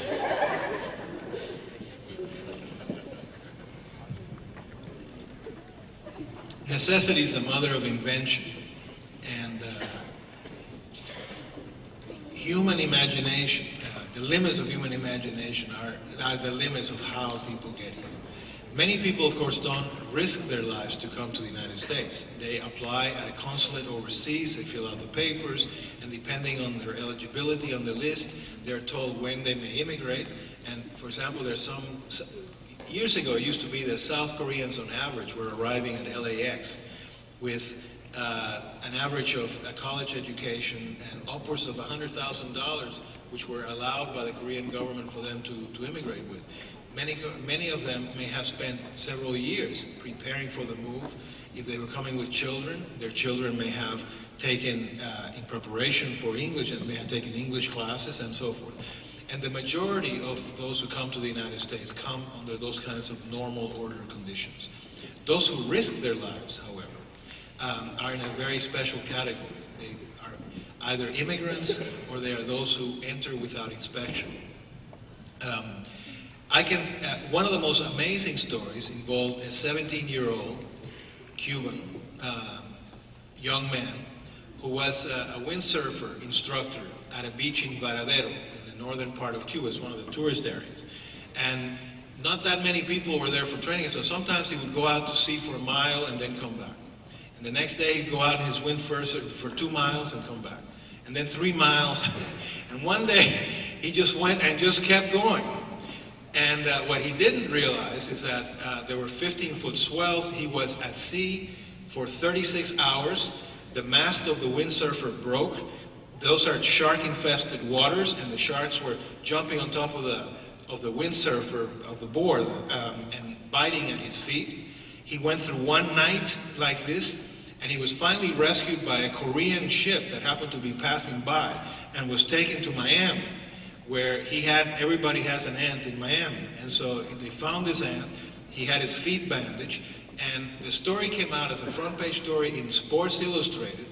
This was about 1990 or 91, with a big full page ad for the company that made the windsurfer was there. And he was waiting to be interviewed by a Hollywood director or producer that was coming from Hollywood, because they were trying to see if they could do a movie that would be a combination of The Old Man and the Sea and Rocky. There are people that have come as boat people to the United States from the Bahamas, from Haiti, from Cuba. Others go from the Dominican Republic to Puerto Rico. Many die, and then they try to come from Puerto Rico to New York. There are any number of ways in which people may not physically risk their lives to get to the United States, but they risk their lives to get someplace else and then come to the United States. After the end of the Vietnam War and the killing fields in Cambodia, for example, during the Pol Pot period, when the Vietnamese invaded Cambodia and that suddenly ended the Khmer Rouge period in the killing fields in Cambodia, many Cambodians tried to cross the border into refugee camps in Thailand, such as the ones that Linda Vo had in a picture in her presentation. Those borders were filled with landmines, and Thai soldiers on the other side with bayonets were not allowing the Cambodians to cross the border. If they tried, they would kill them and bayonet them. And if not, they had to go back and risk their lives over landmines, minefields, and many of them got blown up trying to do so. The story of the Vietnamese boat people, Professor Vo again told you about the many cases in which Thai pirates would take entire boats of refugees and take them to deserted islands like Kokra in the Sea of Thailand. And these pirates, which were Thai fishermen, would just come in by the boatloads, and they would rape the women and the girls there and then just go back. There were hundreds of such refugees in these deserted islands like Kokra, until some of them were rescued when an oil company helicopter was flying overhead, reported it to the UNHCR, the United Nations High Commissioner for Refugees, and they would come back and rescue them. There are many, many such stories, and they include everything from people that try to come in the trunks of cars from Mexico, people that are now coming across the the Arizona desert from Mexico. There are an estimated 500 who die now a year trying to make that crossing through the desert. There are many such stories like that, and they all reflect the tremendous desire and determination that people have to do that and to take those risks. I think you have to take the word risk in perspective and think about it this way. You know, what would it take for you to leave everything you know, right? To leave all your friends, to leave most of your relatives, or all of your relatives, right? And leave everything, you know, the place of your ancestors, the culture you know, the home that you've grown up in, and imagine yourself moving to another country where everybody looks different than you racially. They speak a whole different language, you don't understand the customs or the culture, and you weren't educated in that country. You know basically very little about that country. Imagine yourself, whether you take a boat or a plane, and landing in this other country and having to begin your life all over again. So this is what it's like, and so for many immigrants, it's a risk to be able to do that, particularly if you're going to face discrimination, you don't know the language, you're an adult, you're a single parent, you're trying to raise your children. So these are the kinds of risks people take every day, in addition to the kinds of stories that Professor Rumbaugh explained, that there are many physical risks, but I think there's also psychological and emotional risks that immigrants take, and they are incredibly courageous to give up everything they know and to start life anew in a place they know very little or nothing about. Very good questions. Where's Newport Harbor? Okay, and where is it Kaylee? Kayla? What happens to a legal American child when they discover that he has illegal immigrant parents? Well, assuming that the child is born in the United States, he or she is a U.S. citizen, If the child came with the parents, then he or she has the same status as the parents. The reason is one of those funny unintended things that government does sometimes. At the end of the Civil War, it needed a way to bring the freed African slaves, African American slaves, into citizenship to reverse the Supreme Court's ruling in Dred Scott. So the nation passed the 14th Amendment to the Constitution, which says, among other things, that all persons born or naturalized in the United States are U.S. citizens and entitled to the rights thereof. At the time, nobody had any idea what an unauthorized, undocumented citizen was. The concept doesn't even really come in, well, it can't exist until the 1870s and doesn't really exist in people's minds until about the 1920s. Well, anyway, it says pretty clearly, if you're born in the U.S., you're a U.S. citizen. And that's been the law of the land ever since. Now, there are people in Congress today that are trying to change that, but that would require changing the Constitution, and that's usually a pretty difficult thing. So, a child born of unauthorized parents is a U.S. citizen, and period.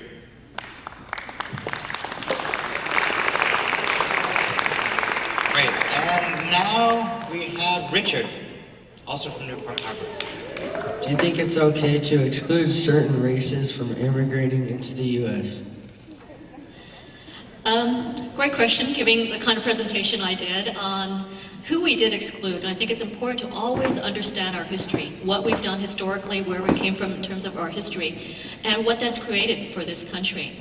So clearly we have always excluded certain groups from immigration in the U.S. And today, it always depends on, we have to think about what countries have individuals who want to immigrate to the U.S. That affects our immigration levels as well. As you can see, when we say that we exclude certain races from the U.S., I think that gets very problematic. We have to consider, and we do that today. Well, how we classify refugees is very important today. So that there are certain groups, certain countries, if we like their government, we are going to give them refugee status. If we dislike their government, even if they have fear of persecution or torture or death, we're not going to give them refugee status.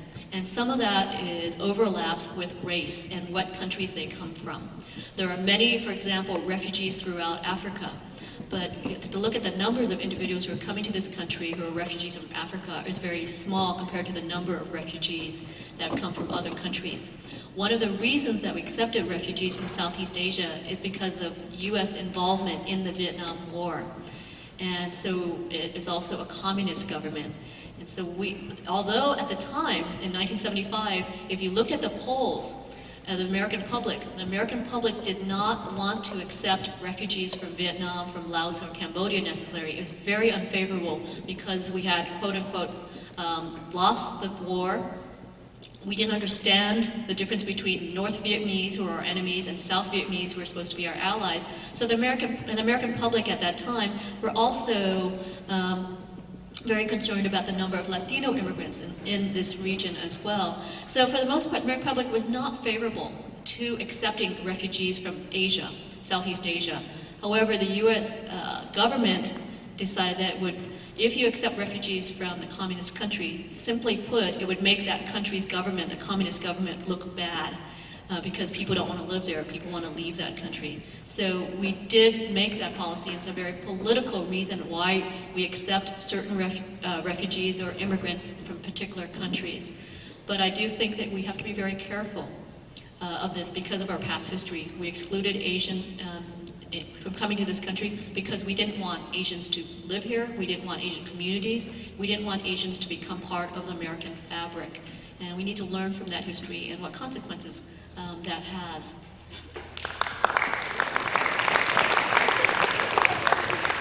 I wanted to add something about the meaning of race itself to begin with. Race, in quotes, has surely been the most tragic and enduring boundary in American life and in American history. And Professor Bose certainly gave any number of examples of that involving the exclusion, beginning with the Chinese Exclusion Act in 1882 and subsequent exclusions, internments of the Japanese and so on. But since the 1970s, in courses on comparative race and ethnic relations that I've taught, beginning at UC San Diego, which is where I first met Indigo, I tell my students my definition of race, and that is that race is a pigment of our imagination. All of you in this room, all of us in this earth, 6.5 billion of us, share 99.9% of our DNA, of our genome, is identical to each other. And the notions of who is black and white and Asian or Latino and American Indian and so on are made in the USA political, social categories that have a particular history. They are not have the same meaning in other countries. The meaning of black in the Dominican Republic or in Brazil, for example, is exactly the opposite of what it is in the United States. One drop of blood rules, and blood quantum and so on simply do not apply in other places, which shows the relativity of the concept and the absurdity of the concept. I, for one, can't wait whenever I get my census form every 10 years, 1980, 1990, and 2000, because I relish the opportunity to check under the race question, other, and I put in human. That's the only race that I recognize.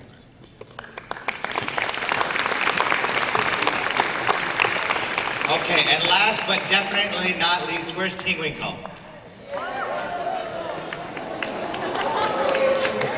Hey, and where's Janelle from Tinkwinkle?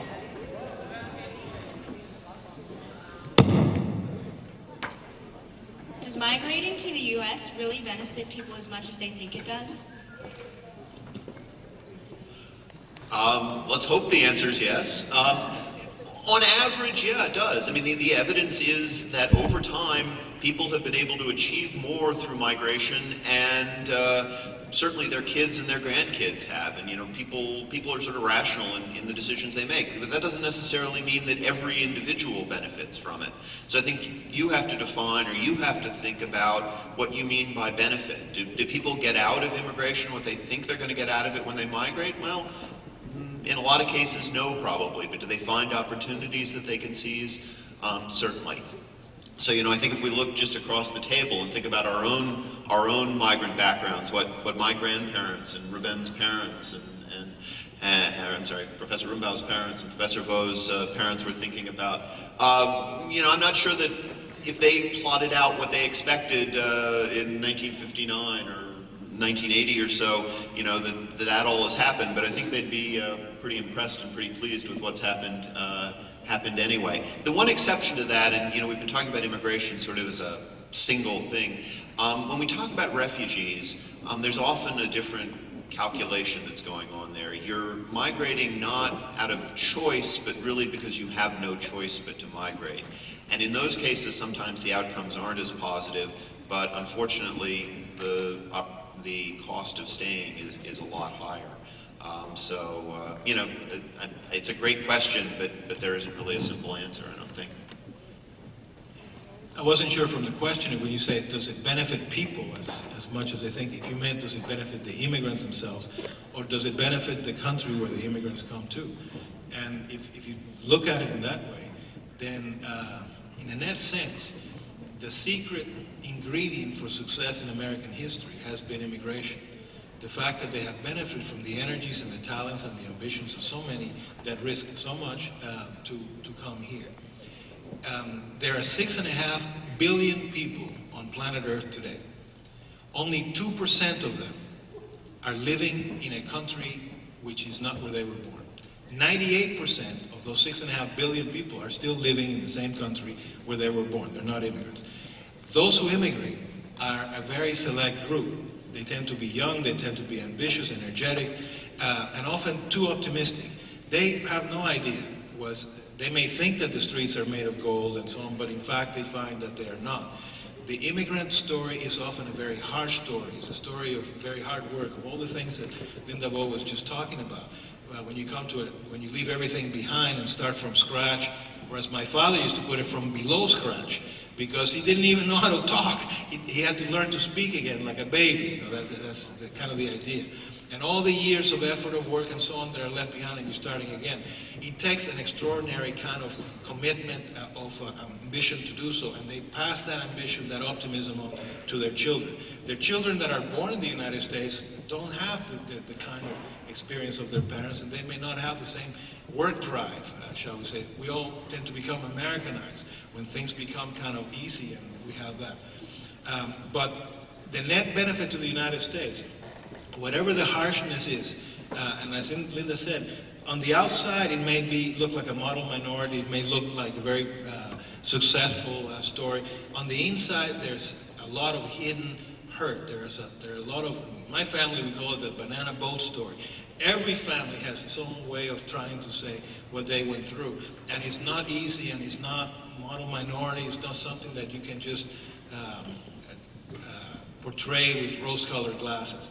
Finally, the contribution that immigrants and their energies make to the country is such that the question that was asked a moment ago about who should we exclude, I would just point out that human cultures flourish only when we include. Human cultures begin to perish when we start excluding. When you open yourself to the possibility of others, that is when the opportunities of all grow in immeasurable ways. But no one can predict the future. No one can predict how good it's going to be for you. John Lennon had a song, a lullaby that he wrote for his son Sean when Sean was 6. And the line from that song that I retain always is that life is what happens to you while you're busy making other plans. When we came 45 years ago, we thought we'd be home by Christmas. Whoops.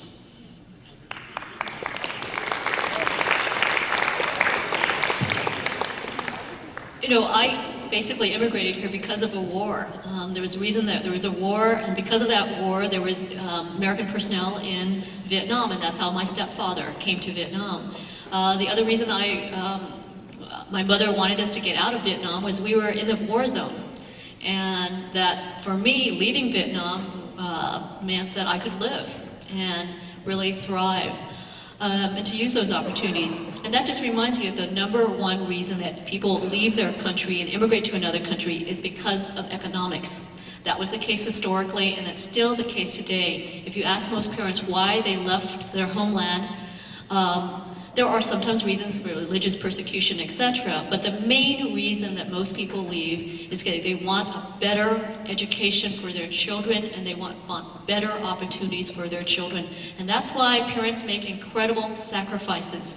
That's why Asian immigrant parents work those long hours in those businesses, but they don't want their children. And so people see Asians as really successful because we own these businesses. But if you ask these parents what they want their children to do, they will say, we don't want our children to be in these businesses. We work 7 days a week, 12 to 15 hours a day. We don't have a family life. We want our children to go to college and have a professional job. And I know that's what my mother told me. And that reminds me that those are the things that are important. Although, on the second generation, it places incredible pressure on us, right?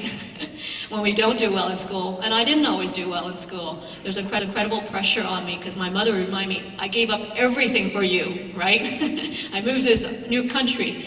I made incredible sacrifices for you, so you have to, do well. So that places incredible pressure on the second generation and the 1.5 generation, which basically goes back to the point, if you ask, you have to, about whether or not it was worth the immigration, it depends on the generation. If a child comes at 2, they have such an easy experience compared to their grandmother who came at 50 years old, doesn't speak a word of English. It feels very, very isolated. It's very different than a 2-year-old, or a 5-year-old. When I learned English, you watch TV, and you learn English just by watching TV, and you go to school, and you adjust here very, very easily, versus someone who's 50 years old. So the experience makes a big difference. How old you are, what age you are, how much English you have, what's your work experience, what's your education, where you end up moving to, and how accepting the people around you are. So we are welcoming to new immigrants. It makes their experience much easier. If we're very hostile towards them and we don't tell them basically we don't want them here, it makes their experience very, very difficult. So it's both the individual and the environment that they come into that affects how they perceive their immigrant experience. Thank you very much. The Dean of the School of Social Sciences, who is a very avid supporter of Global Connect, and who makes it possible for all of you to come here and enjoy the 7-course meals in a 5-star restaurant here, okay? So please welcome Barbara Dozier.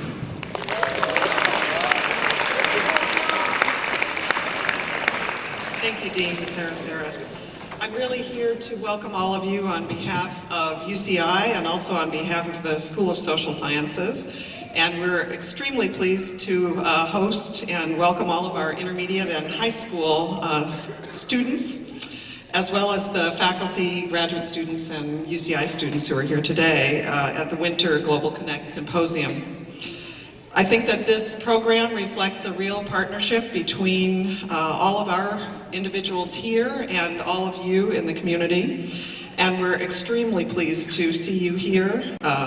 This is all the intermediate schools and high schools of the Newport Unified, Mesa Unified District.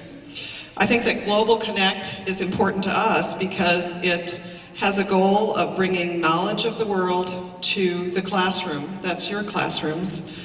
And the reason we're interested in doing that is that we expect to develop strong leaders and wise citizens, and that's you. So we're very pleased to be able to host today such a promising group of young students from the community on a symposium that is on a topic of great relevance to California, today's immigrant America. And I heard that many of you had a wonderful time hearing this symposium a little earlier today. So we are extremely pleased with this programs, and we do, as Dean Sarah Saras indicated, hope that you will consider University of California, Irvine as one of your possible locations for college later. We do expect to see a number of you here with us or at other campuses within the University of California or elsewhere in the state of California or in the nation. Today we're very pleased and privileged to, in a moment, be able to recognize the contributions of two very distinguished guests. Assemblyman Van Tran for his contributions to public service, and Mr. Ruben Martinez for his active community leadership as a literacy advocate. And I'd like both of you to recognize them, all of you to recognize both of them as role models for social participation, how you participate in your communities. I'd also like to recognize the contributions to Global Connect of Dr. Fred Navarro from the Newport Mesa District, as well as the wonderful teachers and students of T. Winkle Intermediate, Estancia, Costa Mesa, and Newport Harbor High Schools. So welcome to both all the students and the teachers. I'd like another round of applause.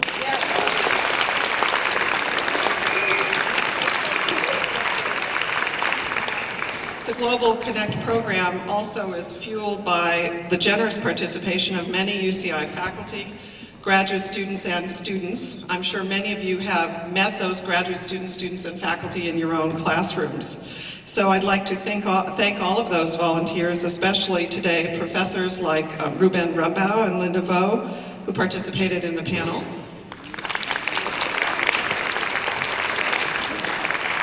Global Connect faculty advisor, Professor Louis DeCipio, who I saw here earlier.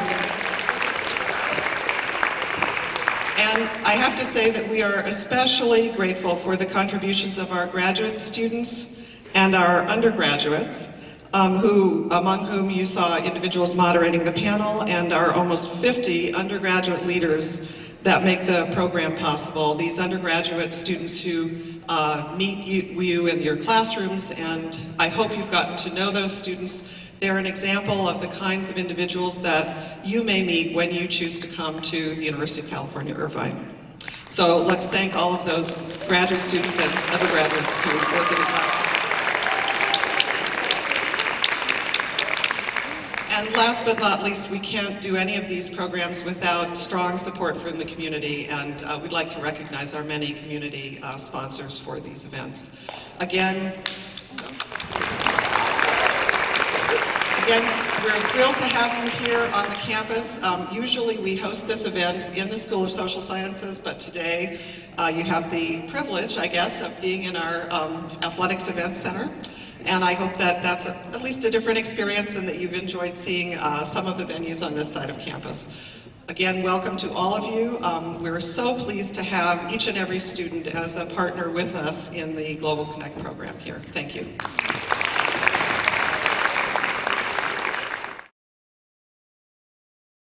Today we are very excited to present our very first annual Global Citizenship Awards.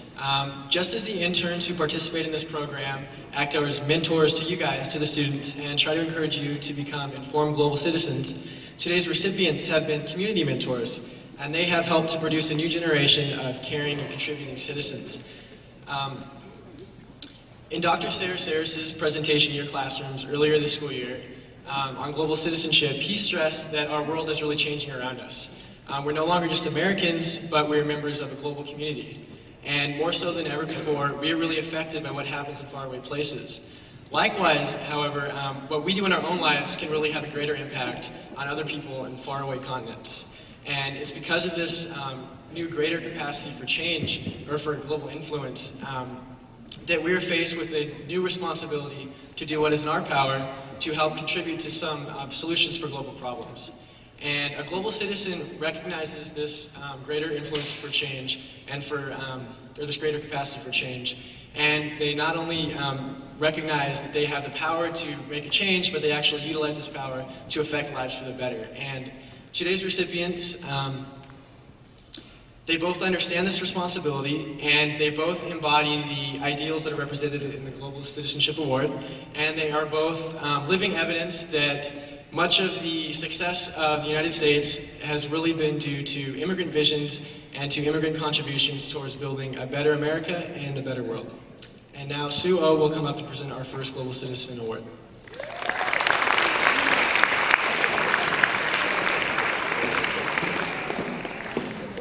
Good afternoon. First of all, I would like to say that it's an honor for me to be introducing and recognizing State Assemblyman Van Tran today. For his public service to the community. Van Tran was born in Saigon, Vietnam, and he and his family immigrated into the United States when he was 10 years old. He and his family were literally flown out of Vietnam by the United States Army a week before the fall of Saigon. I don't know if many of you know this, but State Assemblyman Van Tran actually attended Costa Mesa High School for 3 years before he graduated from El Toro High School. So, for Costa Mesa, cheer for you for that. After high school, he went into University of California, Irvine to further his education in political science, and he also took several courses from prominent UCI faculty members, including Professor Cesar Sarasaris. And after his graduation from the University of California, Irvine, he had other internships in the political field. And in 2000, he was elected the Garden Grove City Councilman with the highest vote in Garden Grove City Council history. And he became the second Vietnamese American man to be elected into office in the United States. Currently, Van Tran is the California State Assemblyman for the 68th District, which represents Anaheim, Costa Mesa, Garden Grove, Fountain Valley, Newport Beach, and Stanton and Westminster. With his impressive public service to the community, he is also a role model for many Asian Americans today. So I am very proud and I'm very honored to present State Assemblyman Van Tran with the UCI's first Global Citizen Award for his public service. And if I could get this out.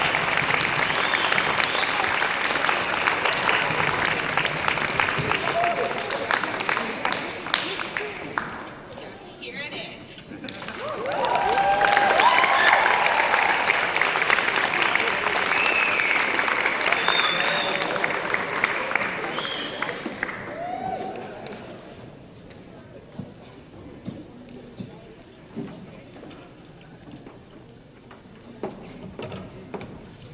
Well, thank you, Sue. You know you've made it when you come back to your alma mater and you get a plaque like this. Actually, I just flew down from Sacramento with my wife. I'd like to introduce my wife, Cindy Tran. Cindy, can you wave? She's my secret weapon. And also here from my office is Grace, my intern as well. Where is Grace? There you are. Thank you for being here. First of all, I would like to thank the professors and the dean of the School of Social Science for this award, and also for the opportunity to be back to UC Irvine, to Orange County, to share with you some thoughts on what it is to be a global citizen. But before I do that, I want to say, go Mustangs. Where are the Mustangs?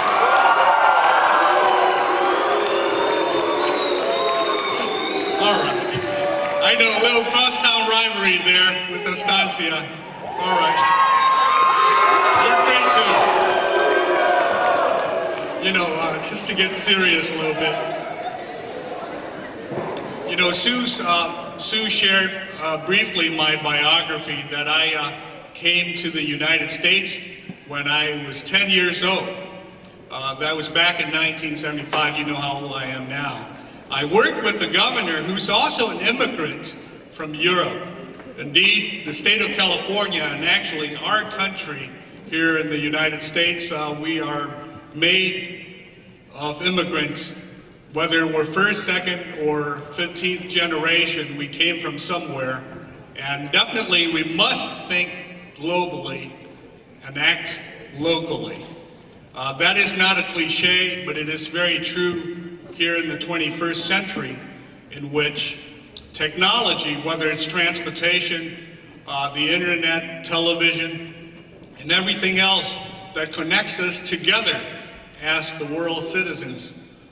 In about 4 weeks, I'm going to be going to Shanghai with a delegation of elected leaders from around the area here to learn from China on the port system in which they have over there, as well as the the bullet train that they've set up in Shanghai, China.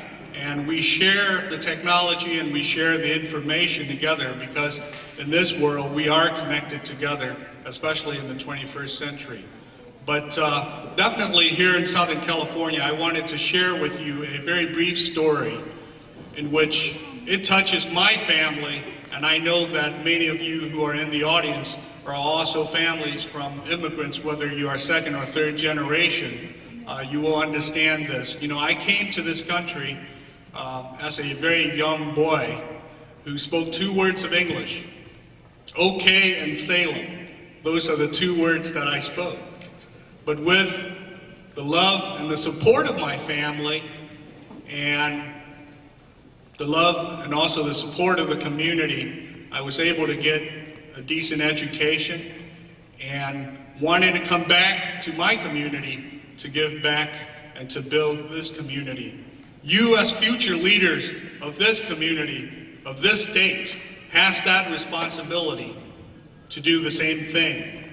If I came to this country and spoke 2 words of English and be able to earn 3 degrees and become a lawyer, and also have the honor of represent all of you in the state legislature in Sacramento, I expect all of you to run for president, because you have the opportunity, you have the wherewithal, and you have the ability and the support to do that.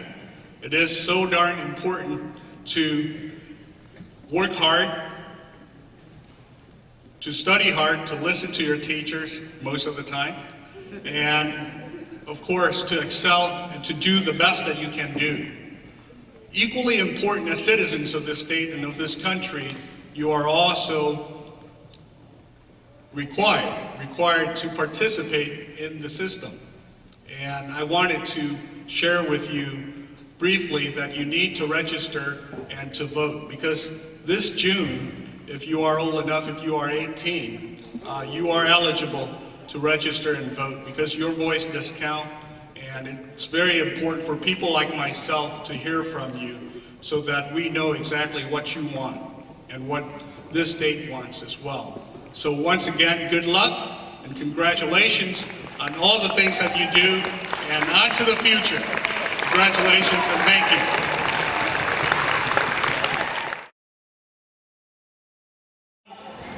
distinct pleasure of introducing our second Global Citizen Award recipient today. Well, the first annual Global Citizen Award recipient. Ruben Martinez is a true proponent of the power of words and their abilities to influence and drive children towards change. He was born to a coal mining family in a poor, neglected section of Arizona, and then now calls Santa Ana, California his home. He started there in Santa Ana as a barber, but had a passion and changed into a community activist, where his barbershop has now changed from a barbershop into Libreria Martinez Books and Art Gallery, which is one of the most largest bilingual booksellers in the nation. All right. Now in 2004, he was awarded the MacArthur Foundation Fellowship and Genius Grant for $500,000 in recognition of his leadership in promoting Latino literacy and for serving as an inspirational American role model. Though his impassioned voice, quick mind, and deep commitment, Ruben will continue to serve as community leader and national advocate for empowerment through literacy. There's a quote here that I really, really liked. Inscribed on a sign that hangs above the Main Street store in Santana is that he says, "Los libros son las escaleras hacia un mejor." Books are the leader for a better future. And with that, I'd love to present Ruben Martinez.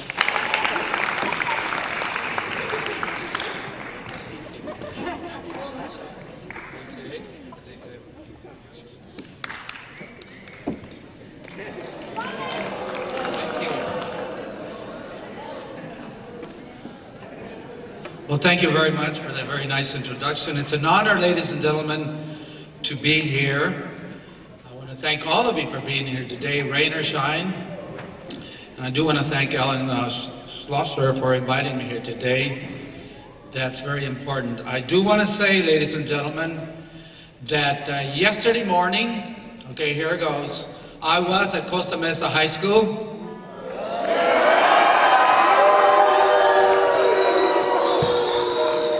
Let me tell you, there was 1,000 students there. I've never seen so many teenagers so quiet, because I really was telling them about their future and to stop and think about it. And that was a very good visit. But I also want to say that I have been to Estancia High School also. And I have been there quite a few times. But I'm not leaving anybody else out, because I have been to T. Winkle Middle School also. I have been there. Yes, I have. And I will say, ladies and gentlemen, that in the last 30 years I have visited 3,000 schools throughout the United States. And I just recently got back from visiting a great school at Raleigh, North Carolina. And when you read, and you read a lot, you travel all over the world, and you don't have to even leave your bathroom. So you can travel all over the world without leaving your bathroom. But I'm glad you're here, ladies and gentlemen, because this is a beautiful school of education. And I wish every child could be here today to go through this beautiful school of education. I think you deserve to be here today, tomorrow, and in the future years, okay? And the experts, ladies and gentlemen, predict that this century that we're living in right now, the 21st century, that it's a century of languages and cultures. And I believe that. May I leave you with a message, ladies and gentlemen, the future of America, that it doesn't matter where you come from, but where you are going. And education is freedom. So stay in school and read your 20 minutes every day after school out loud, so your younger brothers and sisters can hear you. Because, like I said, you are the future. Ustedes son nuestra esperanza. You are our hope. Thank you so much. It is indeed an honor to be here with Assemblyman Van Tran to receive this beautiful award. You can do the same. Thank you. Okay, right now, this is the moment that you've all been waiting for if you had known it was coming. Because right now we're going to announce the winners of the Global Citizenship Essay Contest that you all participated in. Okay, so listen up. Right now, as you may remember, the Citizenship Essay Contest was about asking you how will you change the world and what will you do to change the world. So for those of you who participated, you identified a global problem, and then you proposed an original plan of action or way to change or start to solve this problem. And so after receiving all of those really impressive entries, instead of having only 2 winners, I have good news for you, because today there's going to be 2 winners from each school. So now the second place winner is going to receive a $50 gift certificate from the UCI bookstore, which we have.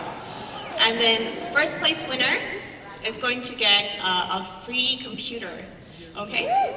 So, so we're gonna go by school, but here's some important information, okay? I'm going to ask you to, when your name is called, celebrate, cheer, and everything, but quickly come up to the stage right over here. Come up, we'll take a picture, and you could remain on the stage, okay? Because we love you being here, but we don't want the buses to leave without you. So just quickly, and your interns are going to escort you to the stage, okay? So right now I'm going to hand it over to Nick, who's going to announce the winners for Costa Mesa High School,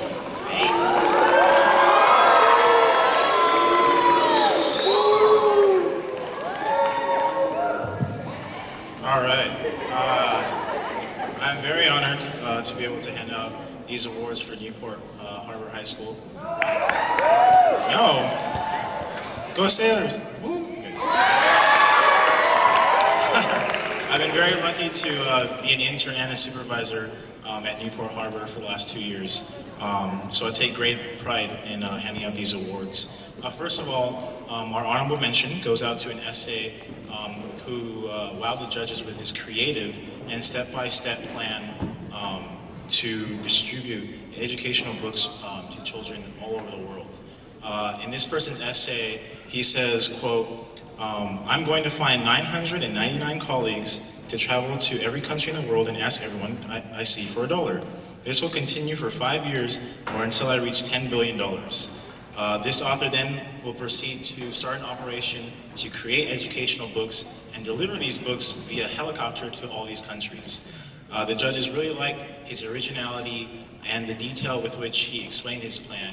And though I understand this student is not here today, let's all congratulate Alex Crawford.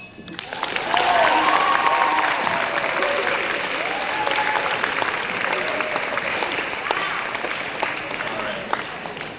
And now we have the winner. Our winner takes note of the educational inequity that's in our world today and states that education is one of the best ways to improve the standard of living. This author suggests partnerships with local service communities such as churches, the Rotary Club, to assist students in collecting used educational supplies to deliver to other countries and other schools. The judges like the practicality and the ability for this plan to be implemented the right way. And so let's get a little drum roll. Stop. This means stop. So let's all congratulate Kylie Shepard.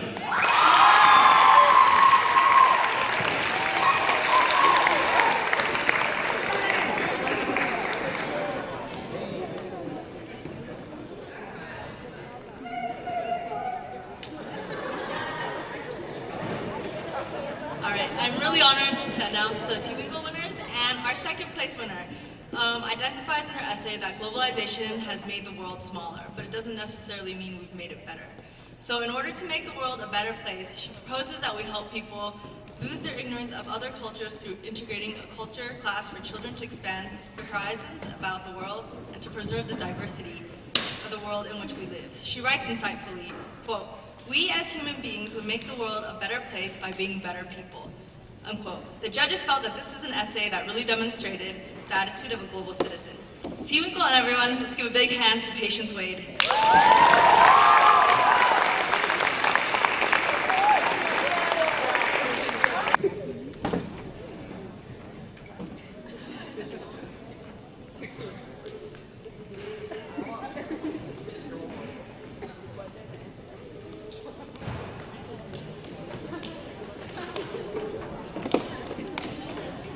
All right, and our first place winner. This essay stood out to us because it suggested a very creative and innovative solution to a global problem. Through researching the strategies of 3 main organizations in our country, she proposed a 6-month plan to solve the problem of homelessness and hunger, arguing, quote, "The secret to our plan is to find your weaknesses and strengthen it and then overcome it." So let us give her a round of applause to Jasmine Johnson, her first place winner.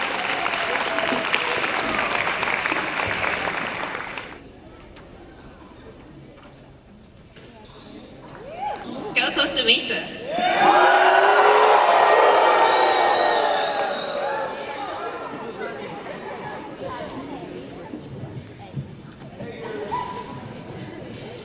Okay, we actually have a tie for second place for Costa Mesa, so we're giving out 3 prizes to Costa Mesa students. Okay, and the second place winner from Costa Mesa High School is concerned about education in today's world. And more specifically, she stresses the importance of people knowing their history and, quote, because she believes that, quote, "History breeds culture and heritage." The judges liked her unique proposal to address the issue by bringing awareness through nationwide events that educate and celebrate history. So please join me and congratulate Miranda Parton.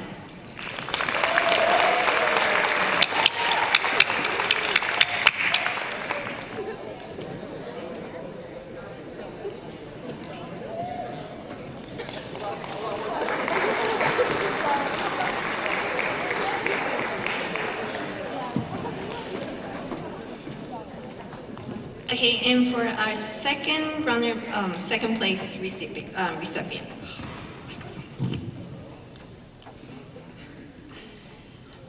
She also identified as education as a key issue to address in her essay. And more specifically, she discussed the importance to address the issue of low literacy rate in countries such as Sierra Leone. She believed that, quote, "A 10th grade Costa Mesa student and the United States presidents are both global citizens," and that, end quote, and that they both have common responsibilities to change the world. She identified the lack of education as the most pressing issues today and proposed several solutions to address it both globally and locally through her involvement with various nonprofit organizations in her community. Her writings show that thoughtfulness and the concern she has as a global citizen, and please give a round of applause to Kristen Brittle.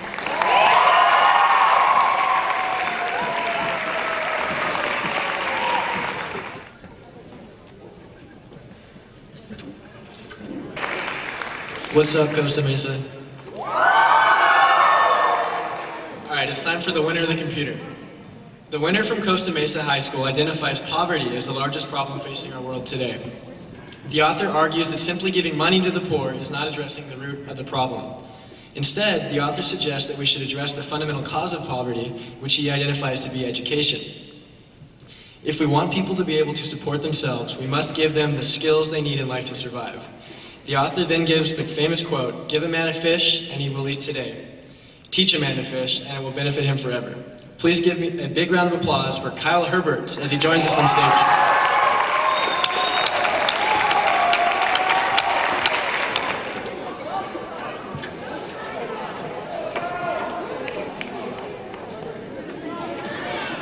Okay, so I would like to present the awards for Estancia High School.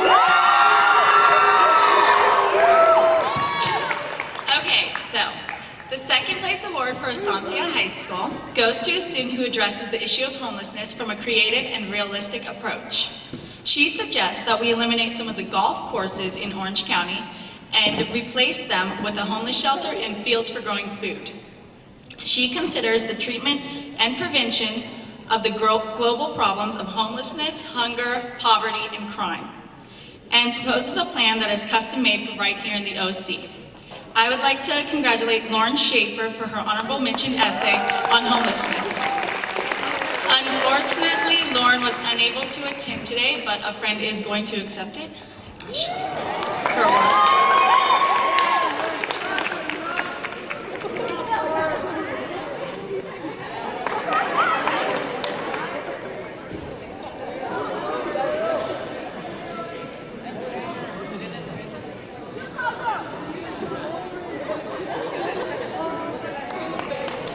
Okay, so it is time for our final award of the afternoon. For our first place for Estancia. Yes, the best for us. Okay, so Estancia's first place essay proposes a plan. Fight world hunger by organizing volunteers, create a single organization that will seek support from companies through donations, and distribute the goods to those in need. This student hopes to reduce hunger as a short-term goal and eventually help people plant their own crops as a long-term solution, demonstrating her ability to truly think as a global citizen. The winner for Estancia High School is Atzintli Carrizo.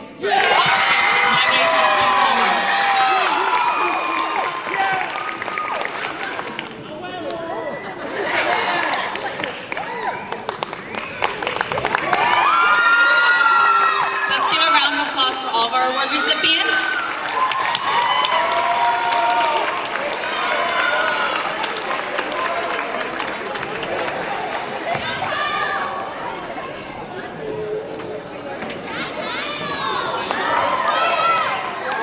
Congratulations to all the winners. Outstanding jobs. Give them a hand.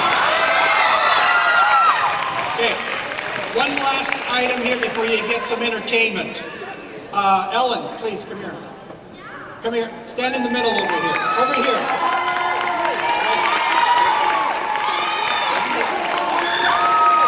I want you all to stand up and give this woman a hand.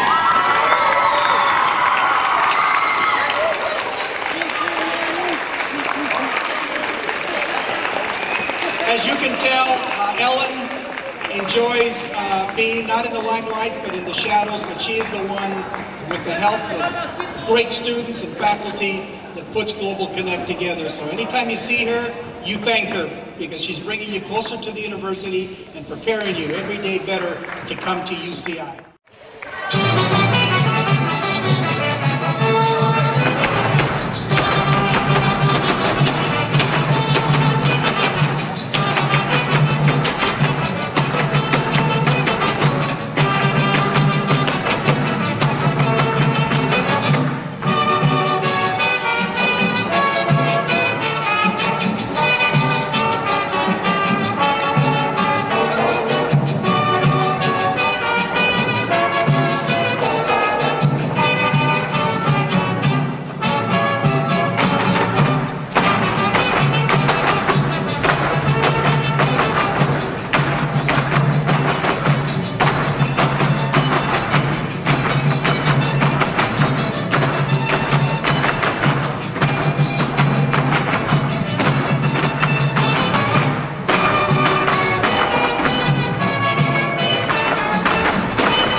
quick, we want to thank all of the students, all of the site supervisors, our keynote presenters, our award recipients, and most of all, we want to thank our program director, Ellen Schlosser. She's going to kill me.